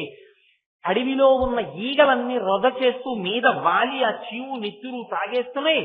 అడుగు వెయ్యలేక ఒక వటవృక్షం కింద కూలిపోయాడు. పెద్ద వృక్షం. దుర్జటి అద్భుతమైన మాటలు అంటాడు. ఆ ఆకులు నేల రాలితే పక్షులు, నీట పడితే చేపలు అన్నాడు. నిజంగా ఏమి దుర్జటి వర్ణనలు అనిపిస్తుంది. నేల మీద పడితే ఎండిపోయింది కదా, గాలికి ఎగిరింది కాబట్టి పక్షి అయింది. నేల పడితే పక్షి, నీట పడితే చేప అన్నాడు. అంటే గాలికి అది చేపలా కదిలి వెడుతోంది ఎండుటాకు. అందులో అంత పెద్ద వటవృక్షం, దాని కింద కూర్చుని సేద తీరుతున్నాడు. ఇంతలో ఒక పెద్ద పిశాచ స్వరూపుడు ఒకడు వచ్చి ఆయన కంఠం పట్టుకుని తీసుకెళ్ళి గుహలో దారేసి శిలడ్డు పెట్టి వెళ్ళిపోయాడు. అందులో ఉన్న వాళ్ళు అన్నారు, మా దౌర్భాగ్యానికి నువ్వు రోవడి వచ్చావా అన్నారు. అదేమిట్రా అలా అన్నారు అన్నాడు నక్కీరుడు. ఈ పిశాచానికి ఓ నియమం ఉంది, 100 మంది అయితే తప్ప నరులు వాడి పంటి కిందకి సరిపోరు. అందుకని వాడు తినడం. 100 మంది అయ్యాక పంటి కింద పెట్టుకుని నవ్వుతాడు. 99 మందిమే 100వ వాడు దొరక్క బతికున్నావు, నువ్వు 100వ వాడివి దొరికావు, మేము తెచ్చాము ఇవ్వాల్సి అన్నారు. అంటే ఆయన వెళ్ళి ఏదో తినేటప్పుడు శుభ్రంగా తింటాడులా ఉంది, ఆయన ఏదో స్నానం చేద్దామని వెళ్ళాడు. ఆ మనుషుల్ని తినేసేయవలసినటువంటి ఆ పిశాచ స్వరూపుడు ఈయన వెంటనే నక్కీరుడు గొప్ప కవితాశక్తి ఉన్నవాడు కాబట్టి సుబ్రహ్మణ్యేశ్వర స్వామి వారిని గొప్ప స్తోత్రం చేశాడు. అద్భుతమైన స్తోత్రం, దుర్జటి కృతం. అటువంటి స్తోత్రం చేశాడు. చేస్తే సుబ్రహ్మణ్యుడు అనుగ్రహించి ప్రత్యక్షమయ్యాడు. ఏం కావాలన్నాడు. వీళ్ళందరూ ముందు 90 మెజారిటీ కదా ముందు మాట వినపడుతుంది. 99 మంది ఏమన్నారంటే వాడు వచ్చేస్తున్నాడు, మమ్మల్ని చంపేస్తాడు మహాప్రభో, వాడిని చంపి మమ్మల్ని రక్షించండి అన్నారు. అదెంత పని సుబ్రహ్మణ్యుడికి. తారకాసుర సంహారం చేసిన వాడికి పిశాచాన్ని చంపడం ఓ లెక్క. శూలం పెట్టి ఒక్క పోటు గుడిచాడు, ఆ పిశాచం చచ్చిపోయింది. చచ్చిపోయిన తర్వాత మీరందరూ వెళ్ళిపోండి అన్నాడు. 99 మంది వెళ్ళిపోయారు. ఈయన ఒక్కడు నక్కీయుడు సుబ్రహ్మణ్యుడిని చూస్తూ నిల్చున్నాడు. ఏమయ్యా నువ్వు వెళ్ళలేదు, ఇంకా ఇక్కడ ఉన్నావు అన్నాడు. అంటే ఆయన అన్నాడు, మహానుభావ, నువ్వు పరమేశ్వరుడి యొక్క కుమారుడివి. నాకు మీ నాన్నగారి శాపవశాత్ కుష్ఠరోగం వచ్చింది, నడవలేకపోతున్నాను. కైలాస శిఖరం ఎప్పటికీ చూస్తాను నా జన్మలో, ఎప్పటికి తీరుతుంది నాకు ఈ కుష్ఠరోగం అన్నాడు. అంటే సుబ్రహ్మణ్యుడు అన్నాడు, మా నాన్నగారు అత్యంత దయామయుడే. నువ్వు చేసిన తప్పు సామాన్యమైన తప్పు కాదు. మా అమ్మ కబరీబంధపు సువాసన చెప్తే కాదన్నావు, మా నాన్నగారు చెప్తే. అయినా ఆయన కాళ్ళ మీద పడగానే క్షమించారు ఆయన. మా నాన్నగారు ఇంత పెద్ద శిక్ష వేయరే దయామయుడు. ఏమన్నారన్నావు మా నాన్నగారు? కైలాస శిఖరం చూడమన్నారు. కైలాస శిఖరం చూడమన్నారు కానీ ఉత్తరానున్న కైలాసమా దక్షిణానున్న కైలాసమా ఆయన చెప్పలేదుగా. ఇంత దూరం ఎవరు రమ్మన్నాడయా నిన్ను? నువ్వు మధురైలో ఉన్నావు కాబట్టి దక్షిణ కైలాస శిఖరం చూడమన్నారంటే శ్రీకాళహస్తి శిఖరాన్ని చూడాలి నువ్వు, చాలు. ఓ శ్రీకాళహస్తి శిఖరం చూడాలా తండ్రి, మళ్ళీ ఇంత దూరం ఇప్పుడు వెనక్కి ఎలా వెళ్ళనన్నాడు. ఏమీ బెంగలేదుగో ఆ కోనేటిలోకి వెళ్ళి స్నానం చేసి నన్ను తలుచుకుని నమస్కారం చేసి మా నాన్నగారికి నమస్కారం చేసి మా అమ్మకి నమస్కారం చేసి ములుగు, నువ్వు తేలేటప్పటికి అక్కడ ఉంటావు కాళహస్తిలో అన్నాడు. మునిగి తేలాడు, శ్రీకాళహస్తిలో ఉన్నాడు. అందుకే శిఖర దర్శనం అని ప్రత్యేకం సున్నాలు పెట్టి చూపిస్తారు శ్రీకాళహస్తిలో. అక్కడ నిలబడి శ్రీకాళహస్తి శిఖరం వంక చూశాడు.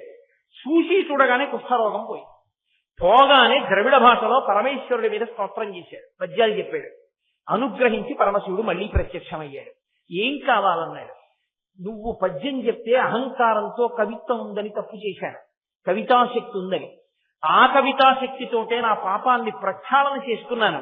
ఈశ్వరా నన్ను నీలో కలుపుకోండి అన్నాడు. శ్రీకాళహస్తిలోనే నక్కీరుడికి మోక్షం ఇచ్చాడు పరమేశ్వరుడు. సరే, ఇప్పుడు శ్రీకాళహస్తి మహాత్మ్యంలోంచి ఇంత కథ ఎందుకు చెప్పానంటే, మీకు సింధుర రాజగమనాథమ్మిల్ల బంధంబు సహజ సుగంధంబు, అమ్మవారి యొక్క కేశపాశమునకు సహజమైన సువాసన ఉన్నది. కాబట్టి శంకరాచార్యుల వారు 2 చోట మందారమాల కలితాలకాయై అంబోధర శ్యామల కుంతలాయి ధమ్మిల్లకాయై అని 3 చోట్ల ప్రయోగం ఎందుకు చేశారు అంటే, ఆ కబరీబంధం అంత గొప్పది కనుక. నల్లగా ఉండే కబరీబంధము నల్లని అజ్ఞానపు చీకట్లు పోగొట్టగలదు. ఎలా? దానికి జవాబు లేదు, నువ్వు ధ్యానం చేయి, నీకు తెలుస్తుంది. అంత గొప్పది. అందుకే అటువంటి కబరీబంధం ఉన్నది కాబట్టే పోతన గారు భాగవతం చేస్తూ రుక్మిణీ కళ్యాణంలో మాట అంటారు, బంధువులందరూ కృష్ణునకు బాలికనిత్తుమటంచు తేముషీ సింధువలై విచారముల్ చేయగా వారల నడ్డు పెట్టి దుస్సంధుడు రుక్మి కృష్ణుడెనచాల విరోధము చేసి మత్త పుష్పంధియ వేలునిచ్చి శిశుపాలన కంచు తలంచే అంధుడై అంటారు. రుక్మికి కళ్ళు లేవు, అంధుడన్నారు. రుక్మికి కళ్ళు లేకపోవడం ఏంటి అంటే, సాక్షాత్ అమ్మవారి స్వరూపిణి అయినటువంటి రుక్మిణీదేవి ఆదిలక్ష్మి స్వరూపిణి ఇంట్లో తిరుగుతూ ఉంటే రోజు ఆవిడ కబరీబంధాన్ని చూస్తున్నా వాడి అజ్ఞానం పోలేదు, కృష్ణుడికి ఇవ్వకుండా రుక్మికి ఇస్తానన్నాడంటే వాడి అజ్ఞానం ఏమనాలి అంటే, ఆవిడ కబరీబంధము అజ్ఞానపు చీకట్లు పోగొట్టగలదు. అంత శక్తివంతం. అందుకే శంకర భగవత్పాదులు అన్ని మాటలు ప్రతిపాదన చేశారు. ఇప్పుడు మళ్ళీ ఒక్కసారి 5వ శ్లోకం దగ్గరికి వెళ్ళండి. 5వ శ్లోకం 2వ పాదంలో అంటారు, కపాలమాలాంకిత కంధరాయై. ఇప్పుడు పరమశివుడి జటాజూటం చెప్పలేదు, అక్కడ మందారమాల కలితాలకాయై. మందారమాల గురించి చెప్పి అమ్మవారి కొప్పు చెప్పినట్టే ఇక్కడికి వచ్చేటప్పటికి కపాలమాలంకిత కంధరాయై, కపాలమాలని పరమశివుడు ధరిస్తాడు. కపాలమాల అంటే, కపాలము అంటే తెలియని వాళ్ళు ఉండరు. పరమశివుడు కపాలమును చేత పట్టుకుంటాడు, కపాలమాల ధరిస్తాడు. కపాలమును చేత పట్టుకోవడానికి ఒక కారణం ఉంది. ఆయన ఒకప్పుడు బ్రహ్మగారి 5వ శిరస్సు తుంచేశాడు, అహంకారం వచ్చింది ఆయనకి. 5వ శిరస్సు తుంచినప్పుడు అది బ్రహ్మహత్యాపాతకం, అందుకని తలొచ్చేయం చేతికి అంటుకుంది. ఆయన సర్వశక్తివంతుడు, ఆయనకి బ్రహ్మహత్యాపాతకం ఏమిటి? అగ్నికి చెదలు పడతాయా? తీసవదలవారై. కానీ నేను తీసేస్తే రేపు పొద్దున్న లోకంలో బ్రహ్మహత్యాపాతకం అంత తేలికైందిలే అనుకుంటారేమో లోకులు, కాబట్టి నేను కూడా అనుభవించాలని ఒక చోట నిలబడకుండా బ్రహ్మాండములన్నీ తిరిగాడు. అదే కాలభైరవ స్వరూపం కాశీలో. తిరిగి తిరిగి తిరిగి తిరిగి కాశీ పట్టణానికి వెడితే చేతనున్న పుర్రె ఊడి కింద పడిపోయింది. అప్పుడు భైరవ స్వరూపుడై నిలబడ్డాడు పరమశివుడు. అప్పుడే ఖట్వాంగి బ్రహ్మహత్య చేశాడు కాబట్టి చేత్తో మంచం కోడు పట్టుకోవాలి, కోడు పట్టుకుని తిరిగితే తప్ప బ్రహ్మహత్య పోదు, బ్రహ్మహత్యాపాతకం పోదు. అందుకని లోకంలో అందరూ దోషం చేసిన వాళ్ళు ఎలా తిరుగుతారో అలా చేతిలో మంచపు కోడు పట్టుకుని తిరిగి లోకానికి నీతిని ప్రబోధం చేసిన స్వరూపం పరమేశ్వరుడిది. 2వ స్వరూపం ఒకటి ఉంటుంది, కపాలీశ్వరుడు అంటారు. చేతిలో పుర్రె పట్టుకుని భిక్షకొస్తాడు. చెన్నైలో ఉంటుంది కపాలీశ్వర స్వామి వారి దేవాలయం అని. పుర్రె పట్టుకుని భిక్షాటన చేస్తాడు. పుర్రె పట్టుకుని భిక్షాటన ఎందుకు చేస్తాడంటే, ఆయనకి ఇంకొకటి లేక కాదు, బంగారం బెల్లమో వెండి బెల్లమో ఇచ్చే వాళ్ళు లేక దరిద్రం అనుభవించి కాదు, అసలు శివవీర్యము బంగారము. రామాయణంలో మీరు బాలకాండ చూస్తే సందోత్పత్తిలో మీకు అర్థమవుతుంది, శివవీర్యమే బంగారంగా మారింది. అటువంటిప్పుడు ఆయన కర్మ ఆయనకేం లేక కాదు. ఉరే ఈ పుర్రెలోకి అక్కర్లేనివన్నీ పెట్టుకుని పునరపి జననం పునరపి మరణం తిరుగుతూనే ఉన్నావు జీవుడిగా.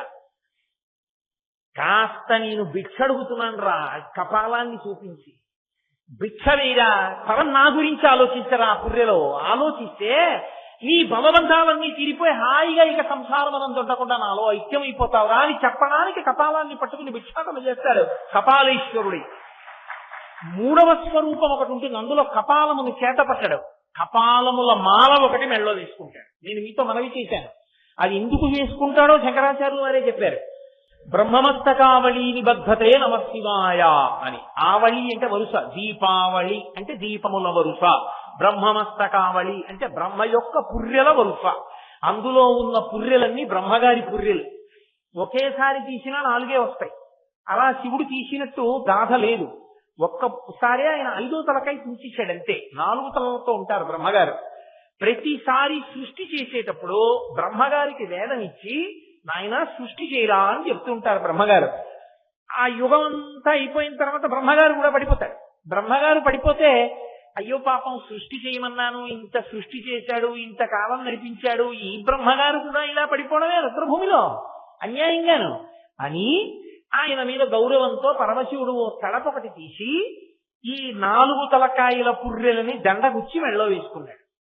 ఇది తరువాతి కాలంలో ఏమైపోయిందంటే కొన్ని వేల పుర్రెలు ఆయన మెడలో ఉన్నాయి. ఇప్పుడు ఆయన మెడలో అన్ని పుర్రెలు ఉన్నాయి అంటే ఎంతమంది బ్రహ్మలు వెళ్ళిపోయారు, ఎన్ని యుగాలు వెళ్ళిపోయాయి? అంతమంది బ్రహ్మలు అన్ని యుగాలు వెళ్ళిపోయినా ఆయన మాత్రం అలాగే ఉన్నాడు. శాశ్వతుడు, చిదానంద స్వరూపుడు. కాబట్టి ఆయన కదలిక లేనివాడు. అందుకే ఆయనకి స్థాణువు అని పేరు. స్థాణువు అంటే బెర్రబెగిసిపోయిన వాడు అని కాదు. ఆయన కదలడానికి చోటు లేదు, అంతటా ఆయన నిండిపోయి ఉంటాడు. ఆయన ఒక్కడే ఉంటాడు తప్ప ఇంకొకడు ఉంటాడు ప్రళయం తర్వాత. అందుకే ఆయన బ్రహ్మ కపాలాన్ని మెడలో వేసుకుంటాడు. ఇన్ని కపాలముల యొక్క వరుసతో కూడిన మాల మెడలో ఉందంటే అంతటి శాశ్వతుడని గుర్తు. ఆయన తప్ప వేరొకడు ఉండడు ఇక ప్రళయం దాటిపోయిన తర్వాత. లోకంబులు లోకేశులు లోకస్తులు తెగిన తుది అలోకంబకు పింజీ కటి కావల ఎవ్వండే కాకృతి వెలుగు అతని నీ సేవించున్నని కదా. కాబట్టి అటువంటి పరబ్రహ్మం ఒక్కడై ఉండేటటువంటి వాడు. ఆయన తప్ప వేరొక పదార్థం ఉండదు. కాబట్టి కపాలమాలంకిత కంధరాయ, అంతేకాని ఆ శివుడు ఏదో పనికి మారిన వాడే మెడలో పుర్రెల దండ వేసుకున్నాడని మీరు అనుకోకూడదు. అంతటి నిత్యుడు. అందుకే కవచం ఆయన గురించి మాట్లాడుతూ ఓం నమో భగవతే సదాశివాయ సకల సత్వ విదూరాయ సకల లోకైక కర్త్రే సకల లోకైక హర్త్రే సకల లోకైక సంహర్త్రే సకల లోకైక గురవే సకల లోకైక సాక్షిణే సకల నిగమ గుహ్యాయ సకల లోకైక వరప్రదాయ సకల లోకైక సాక్షిణే అని నిరంజనాయ నిరావాసాయ నిరాతంకాయ నిష్కలంకాయ నిష్ప్రపంచాయ నిర్ద్వంద్వాయ నిస్సంగాయ నిర్మమాయ నిర్మలాయ నిరుపవిభవాయ సచ్చిదానంద విగ్రహాయ అని పిలుస్తుంది. ఈ విశేషణాలతో పిలవడానికి కారణం ఏంటంటే ఎప్పుడూ ఒక్కడుగా నుండి ఉండిపోతాడు. అందుకే జానపదులు కూడా ఆయన గురించి చెప్తూ మేకలు వేయింజన్నను బాసురముగా నొక్కపోతి పర్ణం బెక్కున్న ఆ కోతులు వేయింజన్నను కోకోయని కొంకి నక్కకోయని కూషన్ అంటారు. మేకలు చాలా వెళ్ళిపోతాయి, వెళ్ళిపోయిన తర్వాత కోతి వస్తుంది, ఆ కోతులు కూడా వెళ్ళిపోయిన తర్వాత ఒక్క నక్క మిగిలిపోతుంది అంటారు. సరే, ఇప్పుడు నేను ఆ జానపద సంబంధమైనటువంటి పద్యానికి అర్థం ఎలా వస్తుంది అని చెప్తే చాలాసేపు పడుతుంది. అందుకని ఆ పద్యం వరకు మాత్రమే మనవి చేశాను. కాబట్టి కవచమంతటిది కూడా పరమశివుడిని అలా ప్రస్తుతించింది. ఒక్కడుంటాడు మెడలో అటువంటి కపాలమాల వేసుకుని ఉంటాడు. ఆ స్వరూపంలో కూడా కవచ స్వరూపమునందు కూడా ఓం నమో భగవతే సదాశివాయ సకల తత్వరూపాయ సకల లోకైక సాక్షిణే సకల నిమగుహ్యాయ సకల లోకైక వరప్రదాయ సకల దురితార్తి భంజనాయ సకల జగద భయంకరాయ శశాంక శేఖరాయ శాశ్వత నిజామాసాయ నిరామాసాయ నిరాతంకాయ నిష్కలంకాయ నిష్ప్రపంచాయ నిర్ద్వంద్వాయ నిస్సంగాయ నిర్మమాయ నిర్మలాయ నిర్గుణ విభమాయ సచ్చిదానందద్వైత పరమ ప్రకాశాయ తేజస్వరూపాయ అంటూ పిలుస్తూ కపాలమాలాధరాయ అని పిలుస్తుంది. కపాలమాలాధరాయ అని పిలవడానికి కారణం ఆయన మెడలో ముండమాల వేసుకుని ఉంటాడు. చేతకానితనమని అనుకోకూడదు, ఉగ్రస్వరూపమని. ఆయన శాశ్వతుడు అనడానికి అది సూచన. అటువంటి నిత్యుడైన వాడు ఆయన. ఆయన యొక్క జ్ఞానమును ఇవ్వడమే అద్వైతానుభూతి. శివుడిగా మారాలంటే ఆవిడ కొప్పు ఆధారం. ఆవిడ కొప్పు ఎవరికి దర్శనమైందో వాడు ఆయనగా మారి నిత్యుడైపోతాడు. అంటే వాడు ఆత్మగా మిగిలిపోతాడు. ఇక వాడు మళ్ళీ శరీరములో ప్రవేశించవలసిన అవసరం లేని పునరావృత్తి రహిత శాశ్వత శివ సాయుధ్య స్థితిని పొందుతాడు. అందుకని ఆ రెండిటినీ శంకరులు కలిపి మందారమాల కలితాలకాయై కపాలమాలంకిత కంధరాయ దివ్యాంబరాయై చ దిగంబరాయ. అమ్మవారు దివ్యమైన అంబరమును కట్టుకుంది. దివ్యాంబరము అన్న మాటకు అర్థం ఏమిటంటే మామూలుగా ఒక నేతగాడు వీసినటువంటి వస్త్రమును కట్టుకునేటటువంటి లక్షణమున్న తల్లి కాదు. ఆవిడ గురించి అన్నపూర్ణాష్టకంలో శంకరాచార్యుల వారు ప్రస్తుతి చేస్తారు. చేస్తూ ఒక మాట అంటారు, నానారత్న విచిత్రభూషణ కరీ హేమాంబరాడంబరీ ముక్తాహార విడంబమాన విలసద్వక్షోజ కుంభాంతరీ కాశ్మీరాగరువాసితంగరుచిరా కాశీపురాధీశ్వరీ భిక్షాం దేహి కృపావలంబనకరీ మాతా అన్నపూర్ణీశ్వరి. ఆమె కట్టుకునే దివ్యమైన వస్త్రం ఏమి అంటే బంగారు చేలము కట్టుకుంటున్నాడు. బంగారునే వస్త్రముగా బంగారు చీర కట్టుకుంటున్నాడు. బంగారు చీర కట్టుకుని బంగారు పాత్రలో మణిగణ ఖచ్చితమైన తెడ్డు పట్టుకుని సమస్తమైన జనుల యొక్క కోర్కెలను తీరుస్తుంది. సువాసనలు వెదజల్లుతున్నటువంటి శరీరంతో ఉంటుంది తల్లి. అసలు నిజానికి సమస్త వాంగ్మయమే ఆవిడ రూపం. అందుకే ఆదిక్షాంత సమస్త వర్ణ నికరీ శంభు ప్రియే శాంకరీ అంటారు శంకరాచార్య వారు. స్వర్గద్వార కవాటపాటనకరీ కాశీపురాధీశ్వరి మోక్షద్వార కవాటపాలనకరీ. స్వర్గద్వారమైనా ఆవిడే తెరవాలి, మోక్షద్వారమైనా ఆవిడే తెరవాలి. నీకిక్కడ మంచి బుద్ధినిచ్చి మంచి పనులు చేయించి పుణ్యాన్ని కట్టపెట్టి స్వర్గలోకానికి పంపించాలన్నా ఆవిడే గడియ తీయాలి. నీకిక్కడ మంచి పనులు చేయించి భక్తితో కూడిన కర్మాచరణము వలన వైరాగ్యము కలిగి వైరాగ్యము వలన జ్ఞానము కలిగి జ్ఞానము వలన పునరావృత్తి రహిత శాశ్వత సాయుధ్య స్థితి స్వరూప మోక్షానందమున కలగడానికి కారణమైనటువంటి నీతిలో గడియ తీయాలన్నా ఆవిడే తీయాలి. అందుకే ఆవిడ చెయ్యి, ఆవిడ చేతికున్న గాజులు, ఆ గాజుల సవ్వడి, ఆ తలుపు తీయడం అంత ప్రస్తుతి చేస్తారు. ఆఖరికి తిరుప్పావై ఏం చదువుతుంటారు మార్గశీర్ష మాసంలో. అందులో కూడా 18వ పాశనం అనుకుంటా. ఉండు మదకడి తురుణాల తోల్వడియన్ నందగోపాలన్ మరుమగళే నిప్పిన్నాయ్ కందం కమలం కలలి కడైத்திரவாய் வந்தையெங்கும் தொழிலை கனுகான் மாதவி பந்தல் மேல் பல்கால் పీళి వన్నన్ కుయిలగాన్ అంటూ ఆ అమ్మవారు తలుపు తీయాలి అని ప్రస్తుతి చేస్తారు. కాబట్టి ఆ తల్లి స్వర్గద్వార కవాటపాలనకరి. ఆ అమ్మ ఆవిడ కబరీబంధ దర్శనం పరమశివ స్వరూపుడై నిత్యుడైపోవడానికి కారణం. అందుకే శంకర భగవత్పాదులు కలపడంలో అంత అందం ఉంటుంది. కేవల భోగమే కాదు, భోగము జ్ఞానము రెండిటిని కలుపుతారు. ఎందుకంటే గృహస్థాశ్రమము పండడానికి కారణం భోగము తర్వాత వైరాగ్యము కూడా కలగవలసినది గృహస్థాశ్రమంలోనే. అందుకే అవి రెండు కలగడానికి వీలుగా శ్లోకాలని తీసుకొస్తారు. గహనంగా ముందుకెళ్లే కొద్దీ అంత అందంగా తీసుకొస్తారు, అంత గాంభీర్యాన్ని సంతరించుకుంటుంది. కాబట్టి ఆ తల్లి దివ్యాంబరాయైచ, ఆమె బంగారు చేలమును కట్టుకుని ఉంటుంది ఆ తల్లి. దిగంబరాయ, పరమశివుడి దగ్గరికి వచ్చేటప్పటికి ఆయన దిగంబరుడు అన్న మాటని మీరు చాలా జాగ్రత్తగా అర్థం చేసుకోవాలి. దక్షుడంతటి వాడు కూడా తూలనాడాడు ఈ మాటను అడ్డు పెట్టుకుని. దిగంబరాయ అంటే బట్టలు కట్టుకోనివాడు అన్నది అర్థం కాదు. బాహ్యంలో దిగంబరుడు అంటే బట్టలు కట్టుకోనివాడు. దిగంబరుడు అన్న మాట అసలు శాస్త్రంలో అన్వయం ఎలా అవుతుందో తెలుసా అండి? ఒక పురుషుడు పంచె కట్టుకునేటప్పుడు పంచెని ఇలా పెట్టి ఇటు తిప్పుతాడు. తిప్పగానే మొదట శరీరానికి చుట్టుతుంది, పంచె పూర్తిగా చుడుతుంది. మొదటిసారి తిప్పినప్పుడు అలా తిప్పాలి. అలా తిప్పి 5 చోట్ల నొక్కితేనే పంచె కట్టు. అది ఒక్క గృహస్థే కట్టాలి, బ్రహ్మచారికి అలా కట్టుకునే అధికారం లేదు. స్నాతకమై పెళ్ళయిన తర్వాతే 5 చోట్ల నొక్కి కట్టాలి తప్ప గృహస్థు పెళ్ళైపోతే లుంగీలా కట్టుకుని తిరుగుతానండి ఈశ్వరుడి దగ్గరంటే కుదరదు. ఈశ్వరుడి దగ్గర లుంగీలా కట్టుకుని పూజ చేశాడనుకోండి, బట్టలు కట్టుకోకుండా పూజ చేశాడని వేస్తారు ఖాతాలో. కావాలంటే మీరు వేదంలో పటవతనం చూడండి, గోచీ పెట్టే చెయ్యాలంతే. వెనక నుంచి గోచీ పెట్టాలి. ఐదో నొక్కు అక్కడ వస్తుంది. 5 సార్లు నొక్కాలి పంచెని. అందుకే పెద్దలు పంచె కట్టి విప్పితే మీరు పంచెని చూస్తే 5 సార్లు ఎక్కడ నొక్కాడో మీకు కనపడిపోతుంది. అంత అందంగా నొక్కి కట్టుకుంటారు. ఊరికే ఇటు బిగించి అటు బిగించి 30 సార్లు నొక్కేసి చేయరు. కొన్నాళ్లు పంచె కట్టి విడిచిపెడితే 5 సార్లు నొక్కిన నొక్కు కనపడుతుంది పంచెలో. అంత అందంగా కట్టడం రావాలి పంచె కట్టుకుంటే. పంచె కట్టాడంటే పంచేంద్రియములను కట్టాడని గుర్తు, నిలబెట్టాడు మనస్సును. అది గృహస్థు యొక్క ధార్మికమైనటువంటి విశేషం. అందుకని దిగంబరాయ అంటే పంచెని మొదటిసారి కట్టినప్పుడు శరీరాన్ని అంతటి చుడుతుంది, లుంగి చుట్టినట్టు చుట్టేస్తుంది. అప్పుడు వస్త్రధారి అయినాడు అంటారు.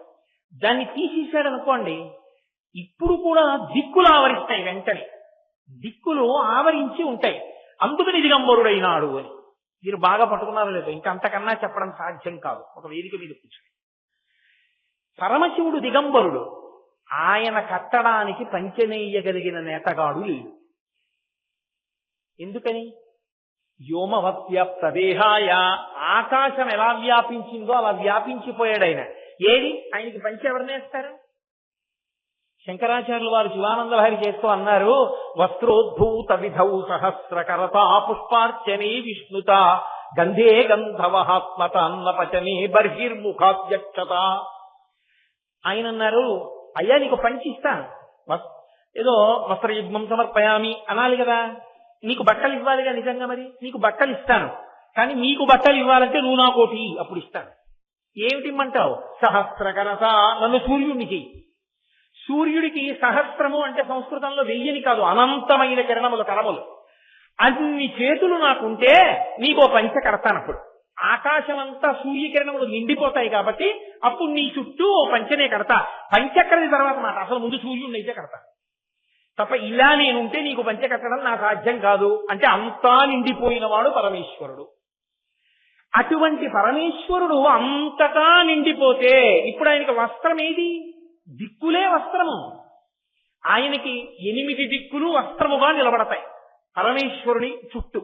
కాబట్టి అది దిగంబరాయ, దిక్కులు అంబరముగా కలిగిన వాడు కాదు. ఇంకొక అర్థం ఏమిటంటే ఇవన్నీ వీటితో వచ్చే పేచి ఏమిటంటే ఇవి ఒక్కొక్క మాట ఒక్కొక్క రోజు లేదా 3 రోజుల ప్రసంగాలు అవి. వాటిని ఇన్నిటినీ తీసుకొచ్చి ఏదో ఓ రోజో 2 రోజుల్లోనో చెప్పడం అంటే అది ఎలా ఉంటుందంటే ఏదో మనసుకి చాలా కష్టం కలిగిన పని చేస్తున్నట్టు ఉంటుంది. దిగంబరాయ అన్న మాటకి ఒక రహస్యం మీరు నన్ను పవిత్ర హృదయంతో అర్థం చేసుకోవాల్సి ఉంటుంది. ఈ విషయంలో ఒక ఆమె ఒంటి నిండా కొన్ని కోట్ల రూపాయల బంగారు ఆభరణములు పెట్టుకుంది, కొన్ని కోట్లు చేసేవి, బట్ట కట్టుకోలేదు. ఏమంటారు ఆవిడ్ని? ఏమమ్మా నీకు సంస్కారం లేదా, నాగరికత లేదా, ఇన్ని నగలు పెట్టుకుంటే బట్ట కట్టుకు తిరగద్దు అంటారు. ఒక ఆమె ఏ నగలు పెట్టుకోలేదు, నత్తగొల్లల మాల వేసుకుని, శంఖాల హారం వేసుకుని, సముద్రపు టుట్టుని దొరికేవి, పసుపు తాడుతో మంగళసూత్రం వేసుకుని, నల్లపూసలు వేసుకుని ఓ 30 రూపాయలు చీర కట్టుకుంది. ఇప్పుడు ఆవిడ్నేమంటారు? ఉన్నంతలో చీర కట్టుకుంది, సంస్కారవంతురాలంటారు. అసలు బట్ట కట్టుకుని ఉండడమే ఒక పురుషుడికి చెందిన దానము అని సిగ్గు ప్రకటనం చేయడం, లజ్జ ప్రకటనం చేయడం. అంటే తను ఉపాసించవలసిన వాడు ఒకడు ఉన్నాడు అంటే బట్ట ఉంటుంది కదా. అందుకే దిగంబరులు ఎందుకు అయిపోతారంటే ఇంక అసలు ఏ శరీర వ్యామోహం లేకపోతే. బట్ట కట్టుకోవడము అన్న మాటకు అర్థం ఏమిటంటే భక్తి అన్న అంబరమును కట్టుకోవడం. భక్తియే బట్ట. భక్తి ఎప్పుడు ఉంటుంది? నేను మా నాన్నగారి పట్ల భక్తితో ఉన్నానండి అంటే నాకన్నా ఇంకోళ్ళు ఉండాలా? నేను పరమేశ్వరుడి పట్ల భక్తితో ఉన్నానండి అంటే పరమేశ్వరుడు ఉండాలా? పరమేశ్వరుడు ఎవరి పట్ల భక్తితో ఉండాలి? ఆయన ఎవరిని పొందాలి? ఆయన పొందడానికి ఎవరైనా ఉన్నాడా? ఆయన స్తోత్రం చేయడానికి ఎవరైనా ఉన్నాడా లోకంలో? ఆయన పూజ చేయడానికి ఎవరైనా ఉన్నారా? ఎవరు లేరు. కాబట్టి ఆయన ఏం చేస్తాడు? ధవళవపుషం ఇందోర్ మండలే సన్నివిష్టం భుజగవరయహారం భస్మ దిగ్ధాంగమీశం మృగయ పరశు పాణించారు చంద్రార్ధమౌళిం హృదయ కమల మధ్యే సంతతం చింతయామి. ఇలా కూర్చుని తనలో తానే రమిస్తూ ఉంటాడు. తన ఆత్మయందు తానే రమిస్తాడు. ఎందుకంటే ఇక తాను పొందవలసిన వాడు వేరొకడు లేడు.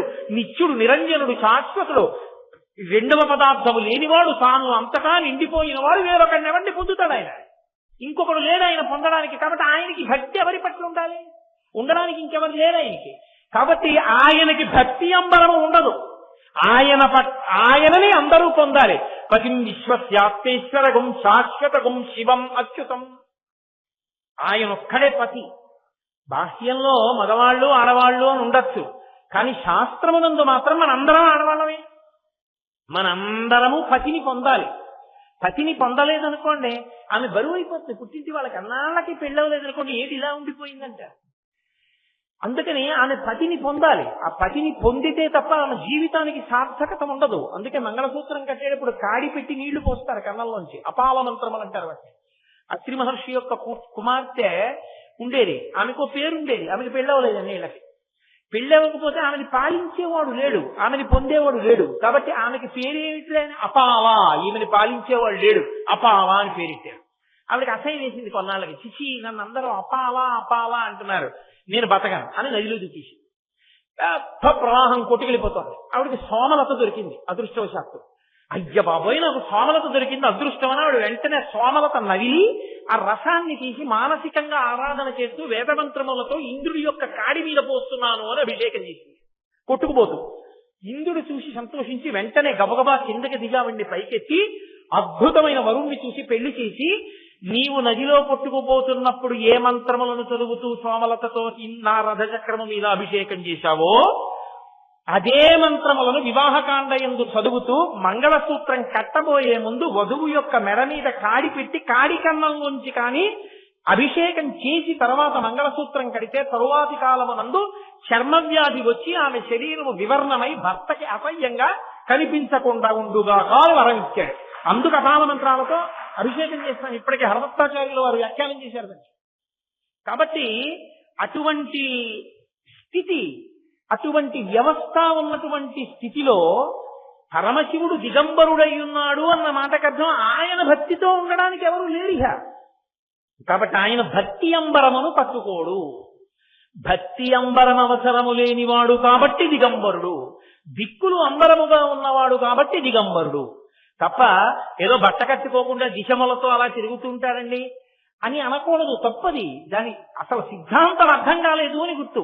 కాబట్టి దివ్యాంబరాయైత దిగంబరాయ లోకంలో మర్యాద ఒకటి ఉంది. ఆడది మగవాణ్ణి పొందాలి తప్ప ఇంకొకలా చెప్పడానికి వీల్లేదు. అందుకని ఆవిడ దివ్యాంబరం కట్టుకోవాలి, ఆయన దిగంబరుడై ఉండాలి. అంటే ఆయన ఒక్కడే అయి ఉండాలి. అంటే ఆయన బట్ట కట్టుకోడని మీరు అనుకోకూడదు.